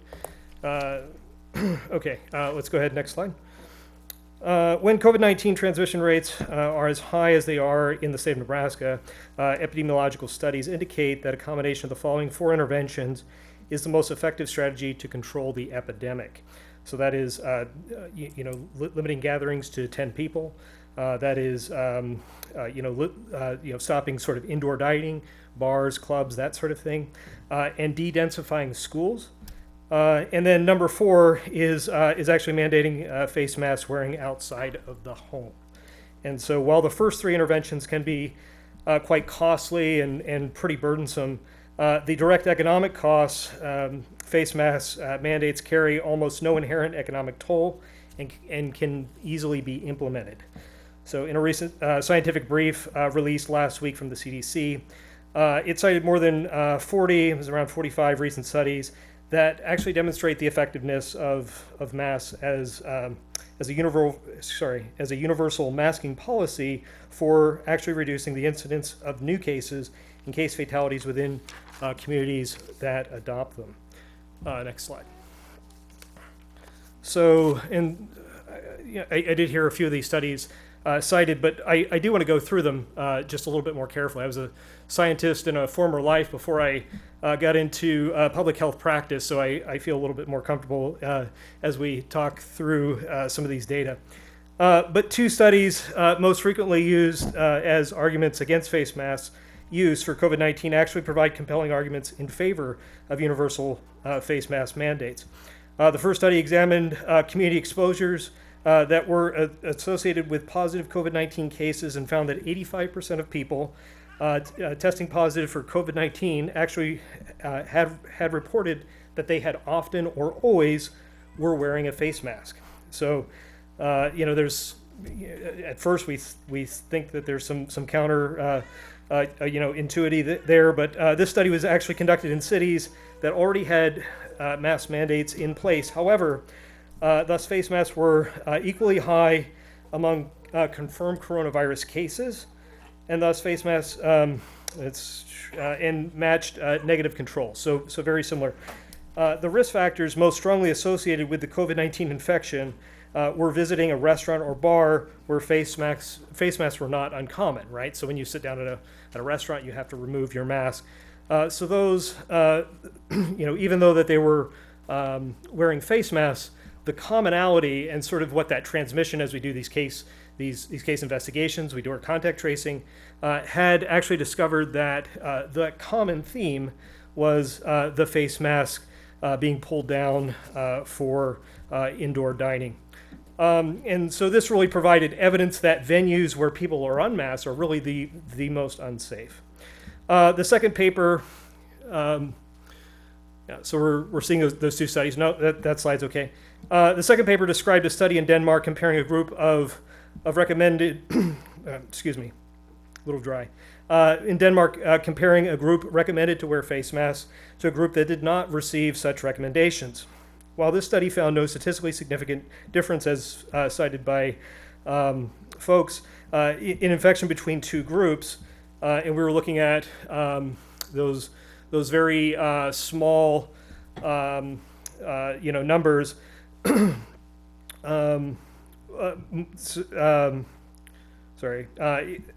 It conducted that community transmission rates were low, and thus these low rates of infections, actually, had occurred in both groups. So we're seeing no statistically, difference between each group, right? One recommended to wear masks, others did not. We didn't see any sort of difference. However, where we did see a difference, mask usage in Denmark at the time was very low. Fewer than 5% of the general public were actually wearing face masks. And therefore, the study did not measure the most impactful feature of the mask, which was preventing infections to other persons as we transmit the virus, but finally surveyed the compliance about those that actually wore masks. And the mask recommended group was very low, those that were not recommended to wear masks, but those in the group that were merely suggested that they should wear masks did see a pretty large increase, and you can see that here on this slide, right? So you see on the right, you see that mask compliance actually increase, where you see a bit of an increase and then a dip in the other study, in the other control group. So in short, it showed that the mere recommendation of face masks for a small segment of the population was insufficient to impact transmission, but the increase in mask wearing had actually increased to the point to where if transmission was extremely high in that group, it would have reached that sort of critical level where we would have seen that disruption in transmission.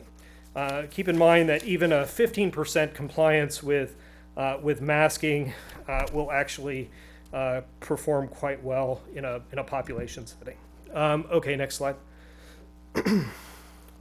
So in another recent study, it actually provides direct evidence of the effectiveness of widespread community use of face masks from a natural experiment that had actually evaluated the effects of state government mandates in the U.S. for face mask use in the public for COVID-19 spread. 15 states plus Washington, D.C. mandated face mask use between April 8th and May 15th. The study found that mandating public use of face masks was associated with the reduction in the COVID-19 daily growth rate, and so you can see that there. That's those are the differences between. So the top is those that did not mandate. So we saw a natural bump going down in June, and you see that much more rapid growth actually deteriorate in that second slide. Next slide. So I did hear folks bring up, and I'm really impressed with the reading that we're all doing. So that's very good. It's helpful for these sorts of dialogues. But I do want to talk about the Kansas study, which these data were published last week. So, and I won't beat this dead horse because we're very familiar with this, but as it's been talked about. But as we look at what those actual effects are, the decrease in the number of new cases per 100,000 decreased by 6% in those 24 counties that did not opt out of the mask mandate. So what had happened, the governor had a mask mandate go into place. 7 days later, the state legislature actually had countermanded that and allowed a sort of opportunity for opting out. 81 counties actually opted out of the mask mandate. So what you did see here is in those 24 counties that did continue with the mask mandate, you see a decrease in the new cases per 100,000 over that 6 or 7 week period by 6%. But the other counties, and why we're looking at new cases per 100,000, that's comparing apples to apples. It doesn't make sense to compare number of new cases in a very large county as compared to the number of new cases in a very small county. And we see that in our health district. A lot of times Nance County has a much higher incidence rate per 100,000, even though it's much smaller. 30 cases in Nance County is much more impactful when you have 3,000 people than something else. And so that's what that is. But over that same period, those 81 counties actually increased 81%. Or sorry, the 81 counties actually increased 100% over that same period. Okay, next slide. And this, what's that? I'm not talking about the fatalities in that study at this point. So, well, I'll talk about fatalities for Columbus, Nebraska. I think that's a little bit more impactful. Okay, so and these data. All right. Excuse me. All right. Will you let this gentleman pursue and not interrupt, please? Yes, I will. All right, then do so. So these data basically show where they were on that, right? So we see that. So we started. Both were right about the same point. We're about four cases per 100,000. The light blue line is obviously the 24 counties that saw the 6% decrease, and you can see that that dotted line where the mask mandate had gone into place. You see that disruption. You do not see the same disruption in the dark blue line as that increase. To give some sort of context for what we're talking about at this point, in our health district, and so this is all 4 counties, but actually Platte County is actually much worse. We see that we have 168 new cases per 100,000 per day. That's our calculated. So considering what a 6% decrease would look like over 6 weeks would be pretty impactful. Okay, next slide. So we talk about case fatalities in Columbus, Nebraska. So as of right now, and I do thank you for looking at our website. We're about 4,700 cases in the health district, about 3,000 in Platte County. That represents about 12,000 that are, 12% that are actually infected in Columbus, Nebraska, right? So based on our latest projections, our doubling rate is about 4.5 weeks. So that means in our health district, we're looking at about 9,200 cases within the next 4.5 weeks. So by about Christmas, right? So our case fatality ratio, thankfully, is pretty low, right? So we're looking at 0.66% over those that are actually infected, and so that in Columbus we're looking at 19 deaths. Now total we have about 32. But so if we look at those numbers and we take that 0.66% and assume it doesn't change, and this is at the moment everyone that needs a hospital bed can get one. So we are going to assume that for this model. We've got some great hospitals and doing some really good work. So just assuming that their surge capacity fires off as it needs to, that we're figuring out how to get this done, to figure out how to get hospital beds for everyone, which if we look at the state numbers, we're looking at about 29% total capacity left. Our ICU is about 23%. So we start talking about doubling rates, which at the state level is about 3 weeks, about 2.8 weeks, three weeks. We're looking at running out of hospital beds pretty quickly. But let's forget that at the moment and just kind of look at where we are.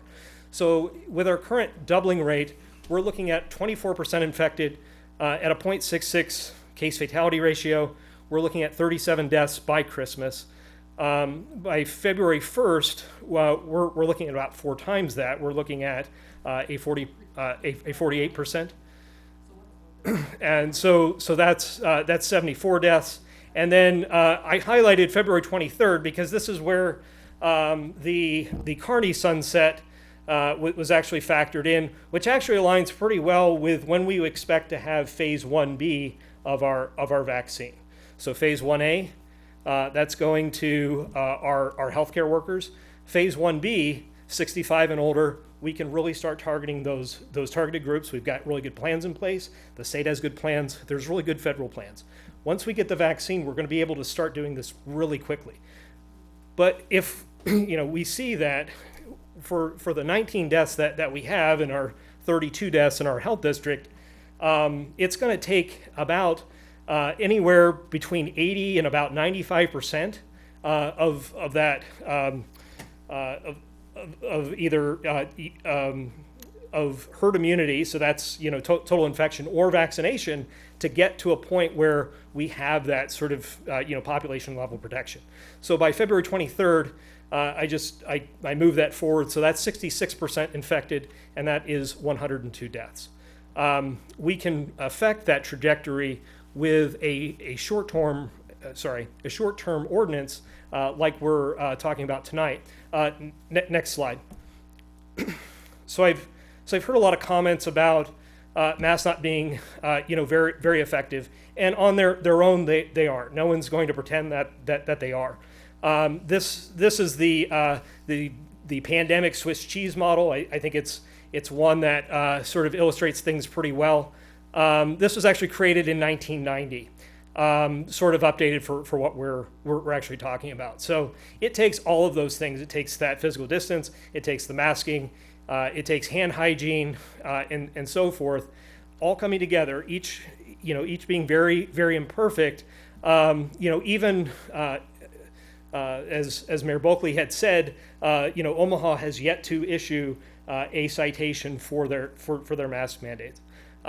Even an unenforced mask mandate in and of itself is an effective tool.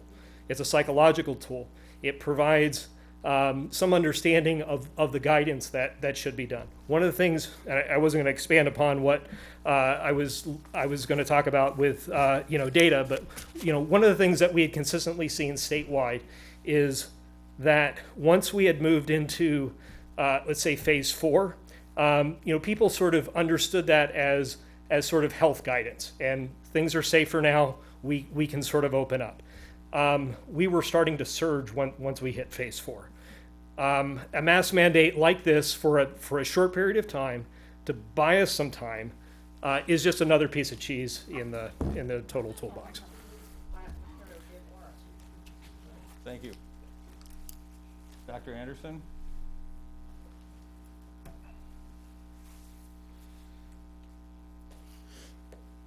Hi, my name is Kip Anderson. I'm a family physician with Columbus Family Practice. I live at 3683 Regency Place here in Columbus. I just first want to start off by saying I'm not a political scholar. I'm not a legal expert. I'm not even an infectious disease specialist. What I am is a family physician, and that means my job is looking out for the health of my patients, several of you which are in the room with us tonight, and our community at large. And I think it's important to think why we're actually here tonight. It was pointed out, yes, we've had somewhere around 4,000 cases in our area. When we got through the big May surge, we were at about 1,200. Summer was awfully quiet, but in this last 6 weeks, we've seen pretty close to half of the cases in our county have occurred recently. Back in May, when we went through the surge, our hospital averaged 3 to 5 COVID patients in the hospital, and beds were pretty readily available if we had to transfer people out. Over the last 5 to 6 weeks, we've been running 25 patients roughly, and we're no longer able to necessarily transfer patients who are becoming critically ill. We've had several physicians be hospitalized, one of them, in fact, for several weeks. Our doctors are getting exhausted, our nurses are getting exhausted, and we're getting dangerously close to being overwhelmed. We're having to look at alternative facilities potentially to house patients if the need arises, and it's just getting tough out there. I think the evidence is clear that masks are beneficial. If you go to the CDC website right now, you will see recommendations and studies that support that. I know there are studies that say they're not effective, but there are equal, if not more, studies that say they are. And granted, they're not perfect. We know that most of the transmission of this virus is occurring in social gatherings, in people's homes, bars, restaurants, whatever, where people are gathering, and that's unfortunate. But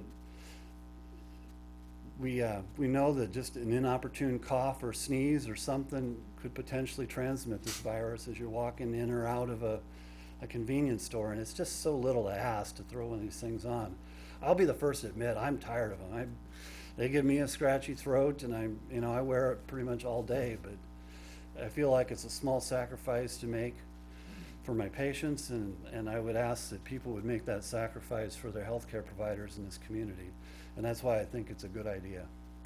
Doctor, just one question. Are you on the board of directors for the hospital? No, I am not. Okay, thank you.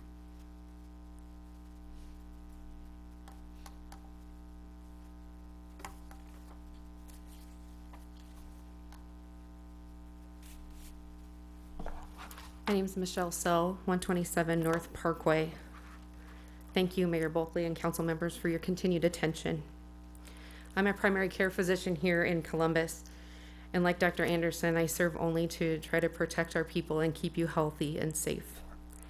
In the beginning of this pandemic, it was estimated that about 85% of people who got COVID-19 would have mild symptoms, if anything at all. 15 of those would probably require hospitalization, and we anticipated about 5% would require an ICU bed. And statewide, that's really right about where we are. I think the hospitalization rate is about 4%, and in the health district, it's probably 3 to 4%. That's with rough data that's lagging a little bit. But of those in the health district who are hospitalized, 20% have required an ICU bed. And we all know that beds don't take care of people, people take care of people. So really, things are panning out kind of how they were projected. Initially, we talked about flattening the curve. You all heard it, right? We implemented some measures, we watched it, and we watched it through the spring and summer, and everything was seemingly okay. However, the curve is not flat, it continues to escalate. And I assure you, if we didn't think that we needed to alter the course, I would not be here right now. From the beginning, we have prepared as a healthcare team. We have been poised and ready. We've explored different avenues to deliver safe health care. Treatment protocols were amended as we've gone along. Staff have cross-trained and learned new skills and become adaptive and flexible. Collectively, we work to increase testing capabilities. On the outpatient side, we're working to manage patients the best we can from clinic so that we avoid taking up unnecessary ER or inpatient beds. Across the board, everyone has stepped up to deliver high-quality medical care in our community, and we will continue to show up, and we will continue to do so. And I applaud these efforts, but we are tired. I'm not really sure how long we can ask our healthcare team to shoulder the work that needs to be done without ensuring that we are doing everything we can to slow the pace. This is not meant to bully. This is not meant to shame. I'm coming to you at a critical time when we need to promote solidarity within our community. One of the things we've learned is that masks work to reduce the transmission of the virus, particularly from an infected individual when he or she may not be displaying symptoms. So people who are infected with SARS-CoV-2 can shed virus and be contagious for up to 2 days before they develop symptoms. That's part of the problem with this virus and part of why it's so contagious. Masking reduces the spread of virus by people who don't yet know they're contagious.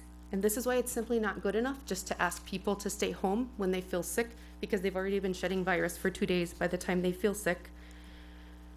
Recent studies suggest that that masks offer some protection to the wearer as well. Multi-layered cloth masks reduce the wearer's exposure to infectious droplets through filtration.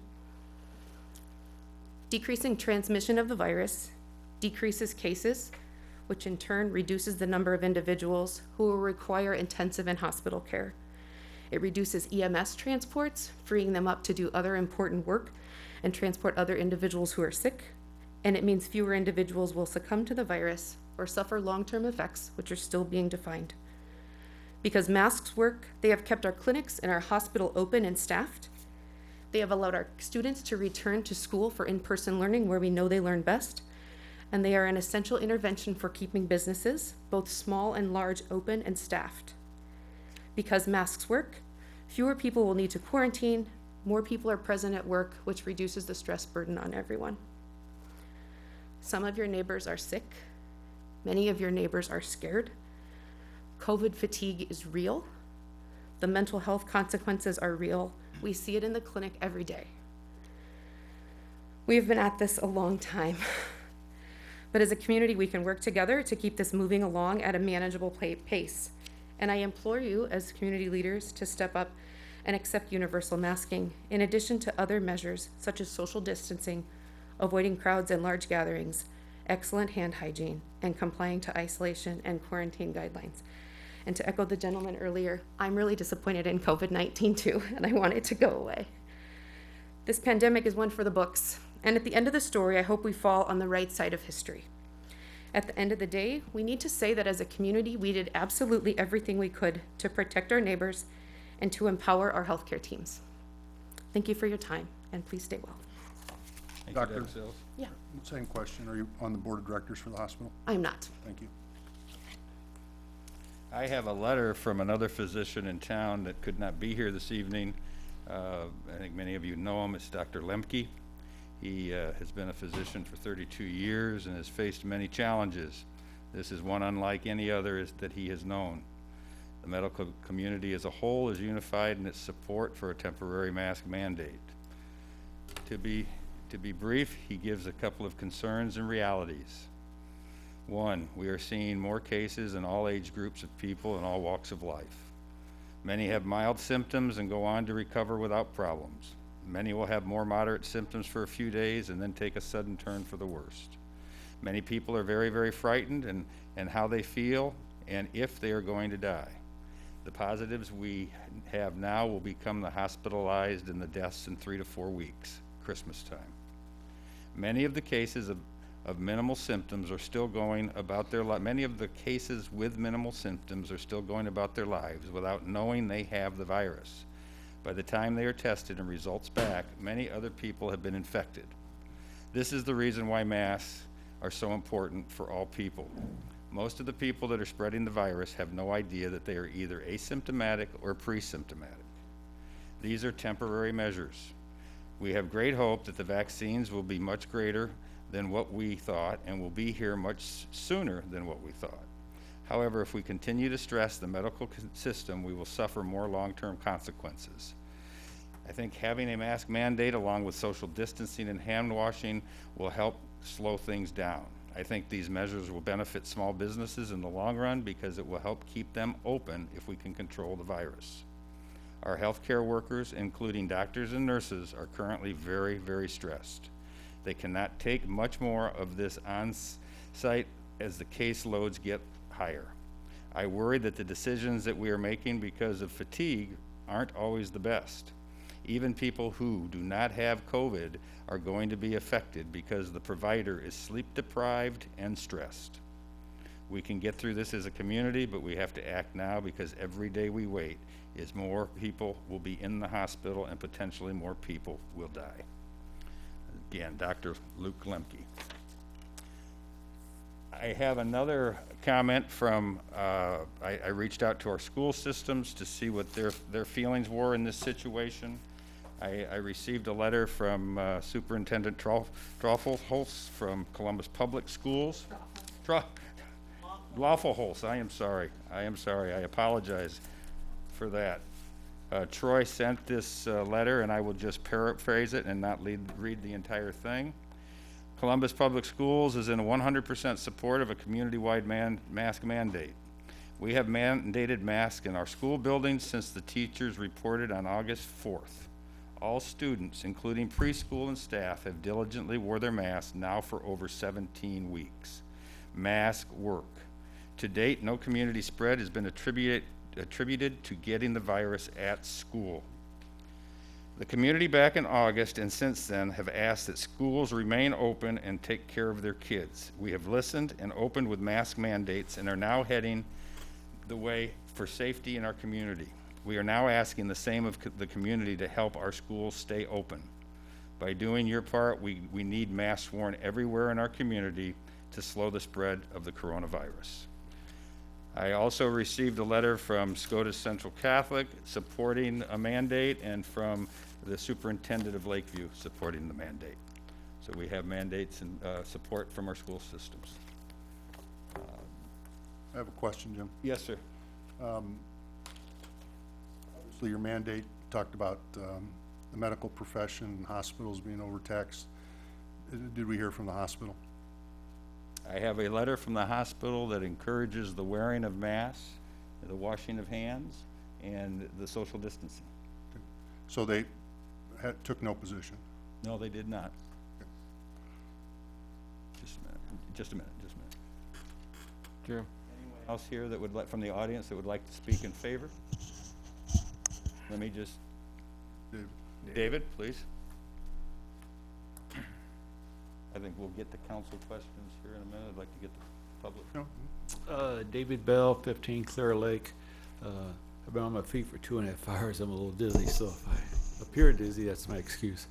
One of the things we learned when the pandemic came up is we really didn't know much about pandemics because we hadn't had one for close to 100 years. Nobody had 100 years ago had over 1 million people die. Obviously, we're doing much better than that now. I would just briefly mention, you know, I look at those people who do the police work, the fire work, firefighters, ambulance, EMTs, nursing homes, especially nursing homes, people that make $12 an hour dealing with what they're dealing with. You just can't help but respect what they do. The teachers, I just wanted to say, you know, they're asking for our help too, even though some of them are here and disagree with that. What's before us, in my opinion, is a mask for 3 months, maybe 4 or 5 months possibly, but 3 months, to me, it's not too much to ask. As I look back 10 years from now, what would be the right decision by the city council and the mayor? And based on what we know now, I think moving forward with a mask mandate is the right thing.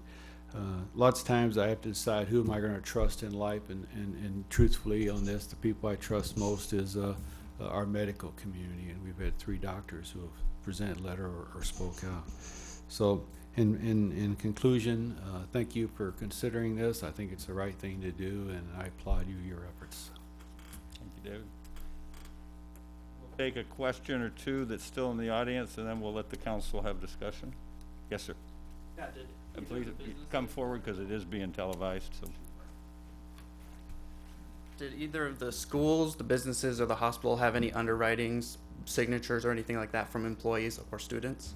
This was from the school administration. Right, but did it have signing by their employees or students? So it was just one person who wrote that up. This is the leader of the school system. Right, the one person. And same with the companies then? It was just whoever wrote that up at corporate? There's no under signatures for anybody else? It would be the corporate. So it's one person? Okay. Yeah. Plant The managers, plant for both manager. plants here. Right, You know, the one person. You didn't get that- any employee signatures on that or anything? Okay, so it's one voice. Correct? I view it as the voice of a plant that employs 2,100 But that's people. not accurate, because the 2,100 people did not sign that. The head of whoever works. Because if, I honestly believe if they thought they could get 2,100 signatures on that, it would be in front of you right now. Because that'd put this debate to bed. Valid point. Okay. We're not going to open the floor for continued debate, so if you have a question or two, I will take it. I'm going to limit it to 5 more questions. Yes, my name is Rebecca Tucker. It's 4324 Connor Drive. And I just have a question. If we mandate masks, then what is to say that the CDC and the city of Columbus and the state and the government is going to mandate vaccines when they come in? And I think that's against the law constitutionally. Thank you. Yes, sir.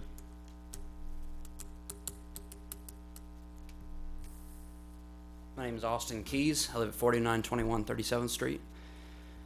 I have the question that if we start here at a mask mandate, what is there standing between us and going to things like we've seen in other states, where we're seeing people spending 90 days in jail for talking to their neighbors or going outside. What stands between us and that if we start here? That's a serious question. And I'm pretty sure that you probably have that in mind if you're willing to go here. So, do you have intentions of going further than a mask mandate if you have the opportunity? That's my question to you, Mr. Bulkley. It's an easy question to answer. I have no intention, sir, to do any more than the mask mandate today. What brings tomorrow? The day was not the question, sir. Why? You're asking me to answer a question based on what I know today. I am answering your question based on what I know today. I will not answer a question today that would take facts to understand that might come up in 2 or 3 or 4 months. You would not do the same thing. So I've answered your question. Thank you. 2 more questions. Barb Cave, 2014 31st Street. I would like you to consider, what are you going to do about the HIPAA law with people that can't wear masks? There are exceptions written right into the ordinance, ma'am. If you cannot wear a mask, you have an exemption. So they just have to take your word for it? I would suggest if you have a medical exemption, you ask your doctor to give you an email or a letter, you carry it with you. That'd be $150 office call to get that letter. I have a question on what the mandate will require. Stop, sir, please, we're trying to listen. There's 12 pages of the mandate, and I know I should go read the whole thing, but I have read some of it, and it's a little, bit of minutia. What is it? Where would we all have to wear the mask? You need to wear the mask in public places where you cannot keep 6-foot social distancing. And what will that entail? I mean, so if it's a private business that doesn't want you to do it, you can enforce it there. So I work at Walker Foundations. I go out to a job. Do I have to work my job? If it is an interference with your job at your work, it would not be mandated. So there are exemptions written right into it. I understand, but if I'm out, if we have this and people are calling in, telling, I call in my neighbor and tell. Well, I wish you. I guess I'm worried that you're going to call in your neighbor. I'm wondering why you're going to do that. You're the one telling us you're worried about that. I don't want you calling in your neighbor. I'm not. And my question is, can that be done? Is it mandated to me being outside? Where's this? That since it's only a public area. It's mandated when you are in a public area, outside or in a business, that you can't keep social distancing. All right. That's all I was checking. Okay, one more question. Sir, you've had your hand up most of the evening. Please come forward. Yeah. I'm Nate Jackson, 6039 Shady Lake Road. I have followed, I'm not going to argue with you for starters because it's pointless to argue with people who have an opposite view. But my question for you is, you stated, I was out in the annex, but anyway, so my question for you is, if you're going to follow Omaha's example of not giving fines, why even have the fine option in the mandate? I didn't say that we wouldn't give fines, and I didn't say Omaha will not give fines. What I told you was it's up to now, Omaha has not issued a citation. Right. It's on their books that they can. So they've been fortunate to be able to address those situations that have been brought to their attention. Excellent. But here's my question. Basically, everybody in this room, you have a left and a right, not Republican, Democratic speaking. I'm saying you have one view here and a view here. Why can one group force what I do? Why can you tell me what to do? I'm serious. Why can you tell me and my wife and my 4 kids at home what to do? Other than, obviously standing up for Christian values and not stealing, not breaking the law and all that. How can you tell me what to do with this man? What we do. with this mandate. What we do is set the rules and regulations for the betterment of the community of Columbus, for the for the betterment of all its citizens. That's right. But I have a coworker that called one of his councilmen, I don't know which one it was, and they said it was a 50-50 on opposed versus for it. How can you ignore the other half who have a voice just like I have a voice just like you? You're an elected representative of me. I have no idea where we are going. I don't know if it's 50-50, Well, that's just 100%. 100%. I mean, I think it would be important to see where we are. I do too. And so, I mean, basically, I've followed COVID since it was in China. I mean, since December, I was flying to a plane in Louisiana when I was listening to podcasts about it. So, I mean, I'm not uninformed about COVID, but my question is, my statement is they have data that just continually rolls. And that's the problem is that, I mean, we started with no data and we continue with just what we've done. And so I don't understand how forcing anything on your civilians of this community is a good thing. Because no matter which way you cut it tonight, which I'm sure you'll be pro, which is fine, I understand why, you're going to be alienating half, at least. We're going to go with half. I don't know the percentages. Half. Because, I mean, basically we can look at who showed up tonight. We have big business, and then we have everybody else who speaks for the town because nobody else showed up. I'm just saying, and I don't work for big business directly, but I do work for them, and my livelihood of $100,000 a year comes directly from them. And so it's important to me. It was important to me when BD Medical was going to move to Mexico. I was like, where am I going to get work? You know, and then Trump got elected, and then all of a sudden they stayed, and then who's to say that they don't do that again? I don't know. I'm just asking. That's all. Thank you. But thank you. I appreciate what you're doing. Thank you. Yep. All right, we're going to have discussion by the council, questions by councilmen. Any more discussion? We will have no more public input at this point in time. Any councilmen, councilwomen have any discussion? I do, Jim. Go ahead. I see we have an Army veteran out there. I want to thank you for your service. But one of the best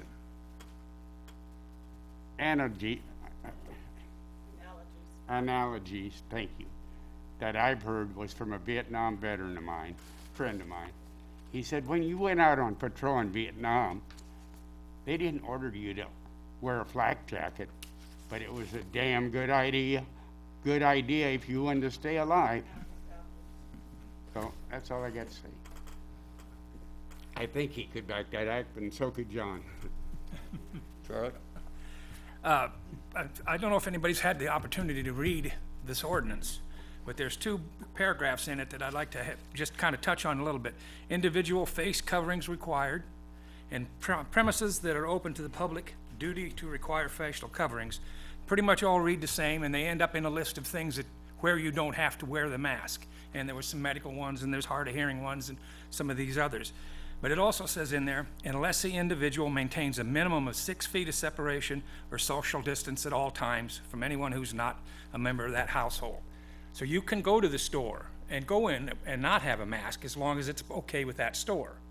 Or you don't have to wear it all the time. And that's in 2 of the paragraphs in this ordinance. So we're not taking all that right away. But if that business says you got to wear a mask, you got to wear a mask. And that's 92.52 and 92.53 in the ordinance, which is 6 pages long. That's all I've got, Mayor. Councilman Lohr? I have a question for one or both of the doctors that are here. As you may or may not know, my brother's a doctor at the Mayo Clinic, has been there for about 25 years, internal medicine, and I use him for a sounding board a lot. He's a very good resource. And we've talked about all the things we've talked about tonight, and he sent me all kinds of studies that are basically exactly opposite of what has been presented tonight, but that's not what I want to ask. What I want to ask is, he is telling me that a very high incidence of people who get the coronavirus at any level, very, very mild, just, no symptoms whatsoever, get heart problems. And he is really afraid for that. He feels that there may be this huge number of heart issues that are going to manifest themselves going forward for somebody that basically escaped the big boogeyman in the first place. Could you comment on that? I don't hear anybody talking about the potential heart problems.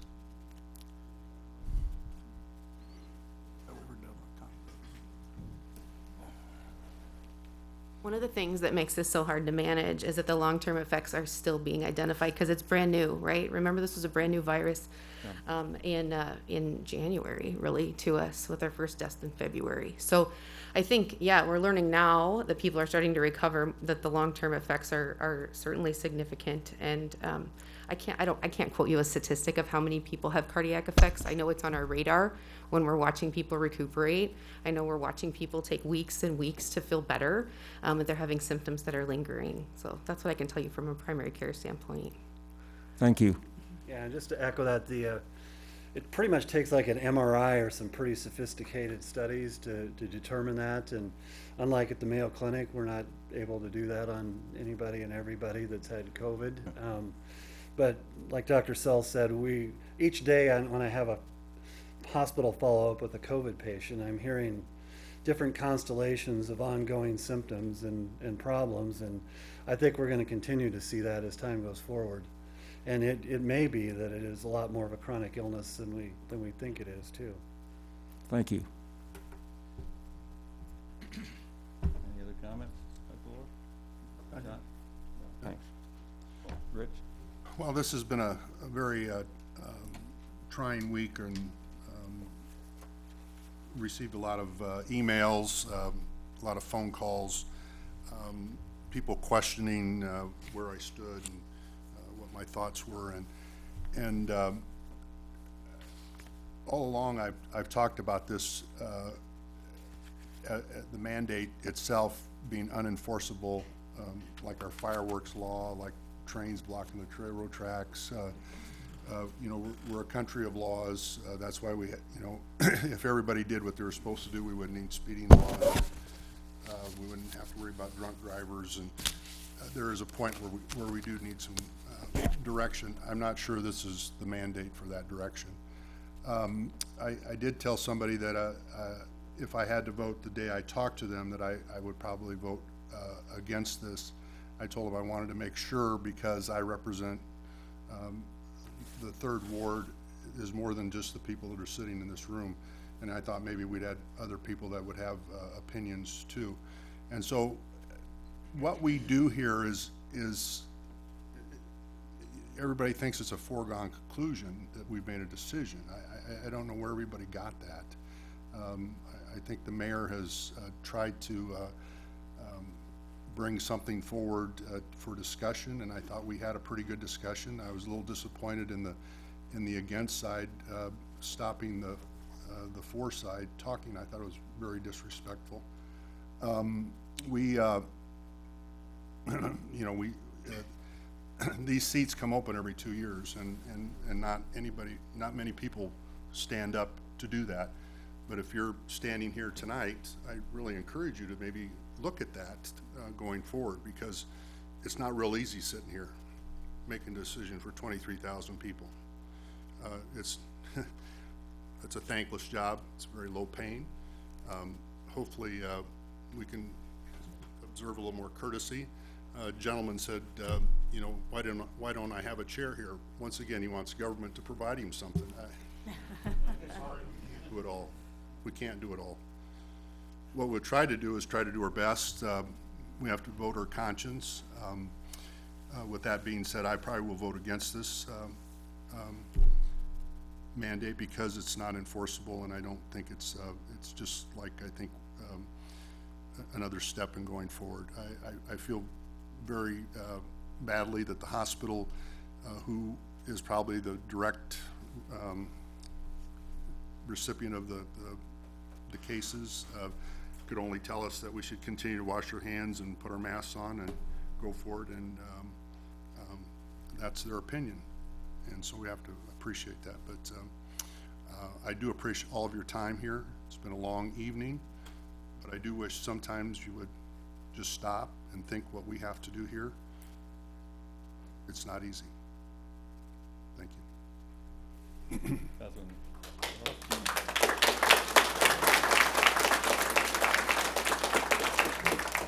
Councilman Roth? I have a question concerning compliance.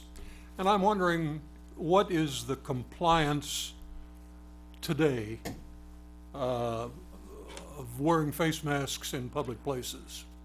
And I'd like to compare and contrast that to what is the perceived compliance with a mandate.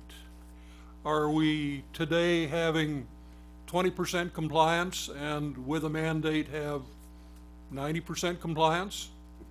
Or are we today having 80% compliance and with a mandate going to 95% compliance? Or are we at 90% compliance and with a mandate going to 95% compliance? Somewhere in here, there's a point of diminishing returns. So I'm wondering, how are we doing today? And by and large, I think we're doing reasonably well. So my point is are we reaching a point of diminishing returns? Is it worth enforcing or doing this mandate to get a very small return? Thank you. Mayor. I'd like to piggyback on what Brent was saying. I did go out this weekend and visit many establishments just to see for myself who was wearing a mask and who wasn't.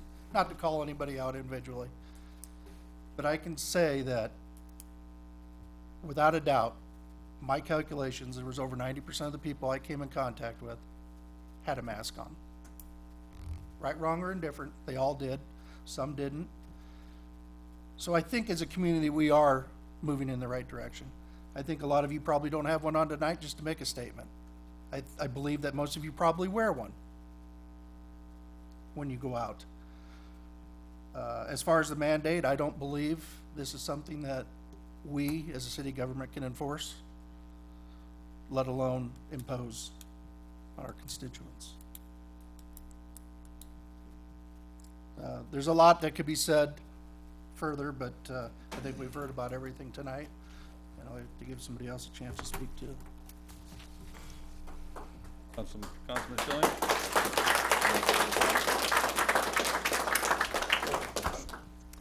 Beth, you? Yes, if I could, please. I think we have one of the comments that came up several times is council members are all wearing masks, so it's obvious what we think. And I guess I just want to tell all of those here, nobody up here as a council person is wearing a mask because we're required to. We were given that option. We were told we were highly encouraged to wear one, and we are wearing them. The majority of us are wearing them because we've chosen to wear them. And we're doing it out of respect for those who do feel uncomfortable being in the presence of those who aren't wearing masks. I think our medical personnel have made some great points. There are people who this is a scary thing for them, and out of respect for them, I'll wear my mask to a meeting if it makes the people in the audience feel more comfortable out of respect for them. It doesn't necessarily mean anyone has told me that I have to wear my mask. So I just wanted to clarify that for everyone who's presuming that we have been forced to wear them, because we haven't been. I also I think the comments about businesses, and I guess I have to admit I'm not quite clear on what our expectations are for enforcement of this when it comes to different businesses. But if we have a business owner who's got 2,100 people in their charge, they're going to have a more direct influence on 2,100 people if they choose for their employees to wear masks than for us to come and say as a council, 2,100 more people in our community need to wear masks. I think businesses have a lot more power right now over helping with this than as an eight-member council does to create a mandate. And that's my personal thought. I know right now all of our schools require their teachers and their students to wear masks all day. That's our entire school system. That's 3 school systems in Columbus, and they're requiring people to wear masks. I have worn my mask to school every day since school has started, and I rebelled, and everyone at school is going to tell you that I rebelled. But over the last 3 or 4 months, I have increased my mask use. Not only have I increased my mask use, but I sanitize my classroom 2 or 3 times a day. I even sanitize the pencils after the students are done using them. I wear my mask all day, and yet yesterday was my end of my quarantine from COVID, and I have been almost 48 hours fever-free, so I'm free to go back into the world again. So obviously, the fact that I have followed the rules to the best of my ability and have gone above and beyond, I have still been able to contract COVID. And so I just think that it does have to be a personal decision. I do hope that people keep in mind that just because someone's choosing to wear a mask, it doesn't mean that they're being forced to. But I do also hope that people can be just as courteous who say, I don't believe in a mask, but I recognize there are people who are uncomfortable. So maybe when I go into this store or into this restaurant or into this business, I'm going to wear a mask just for this place, just to make the others that are in this business feel more comfortable, just out of respect for where they are and for their needs. So I guess those are my comments about the mask mandate. And I want to thank everyone who did send me emails and called. And I did read every email. I did listen to every voicemail. I listened to all of it. It's just there was a lot to have to try to respond to. So thank you, Mayor.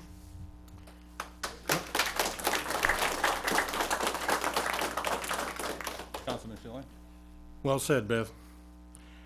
When this mandate came forward to me, I decided I would do some legwork, do some research. And I got on Google and did all this kind of stuff. And I tried to find the pros and the cons on wearing a mask and not wearing a mask. And I'm finding out that there's longer dissertations out there on why not to wear a mask than there are to wear a mask. Some of the information that I got scared the living daylights out of me because I was wearing a mask. And so, you know, we've got a situation, we've had a surge in the virus in the last couple of weeks or last month. And I'm a kind of an outside person. I get around town quite often, see a lot of people, and I'm going to say we're probably 85 to 90% of these people, is what Troy said, are wearing a mask. Okay, my question is, if that's the case, if we've got that many people wearing a mask, why the surge? And if we put mask on the other 10% or 15%, is that going to slow it down? I don't think so. I think there's other reasons for this surge, and it's not basically because we're not wearing a mask.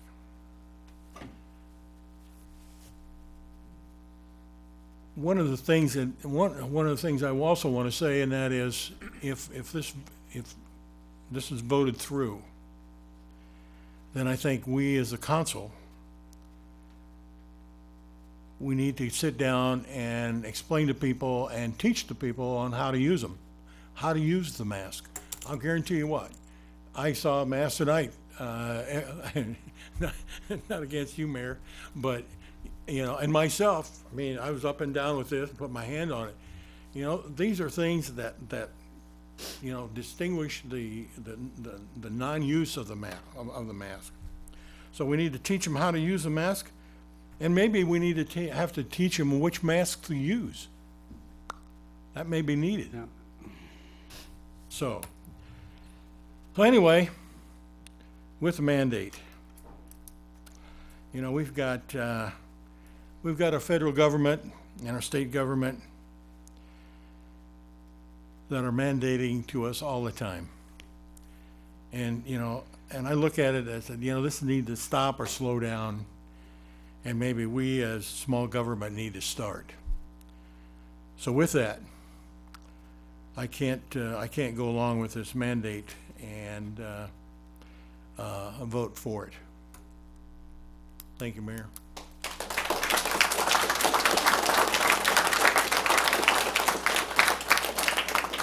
Any other comments from the council? Yeah, Mayor, I'd just like to make a couple short comments. I have a niece, nephew, and son who all work at the University Medical Center in Omaha. And I guarantee you, you'll never convince them that masks don't work, because they're around COVID patients all day long. And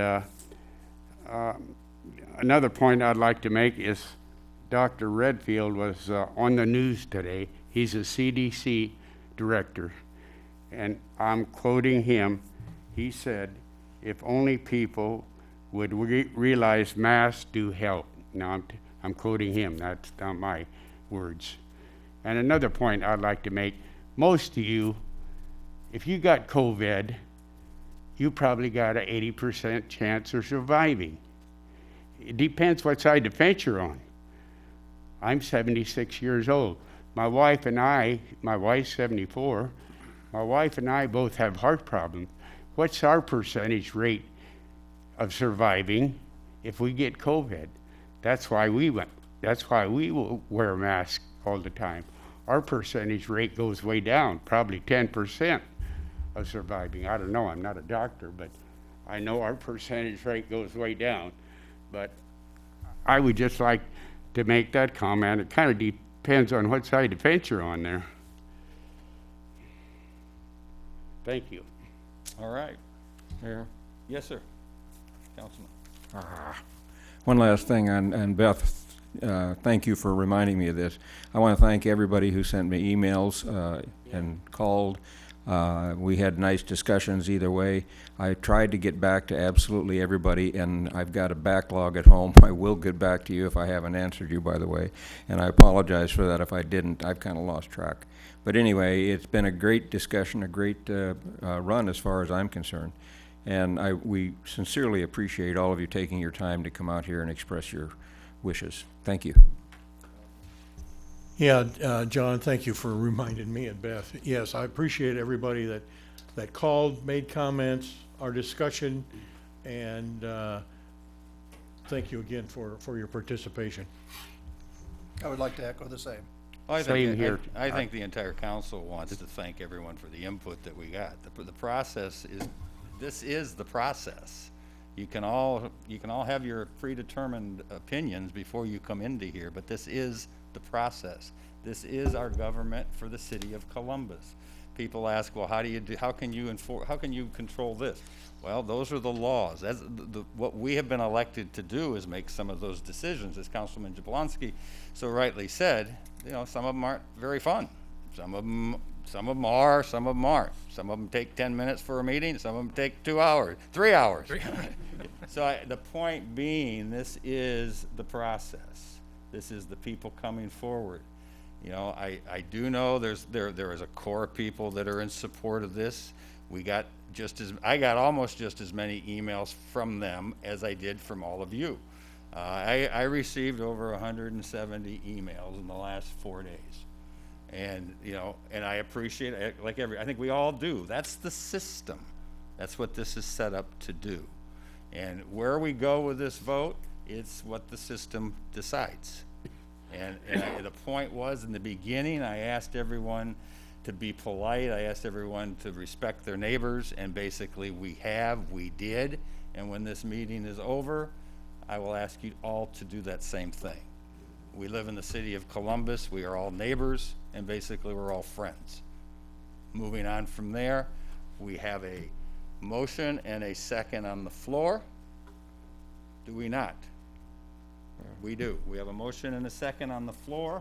We have had plenty of discussion. We'll ask for a vote. All those in favor signify by aye. Those opposed, nay.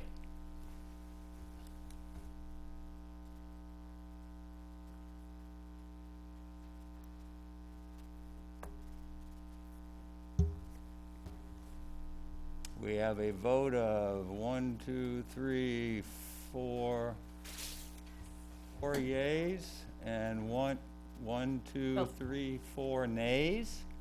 We have a tie vote, 4-4.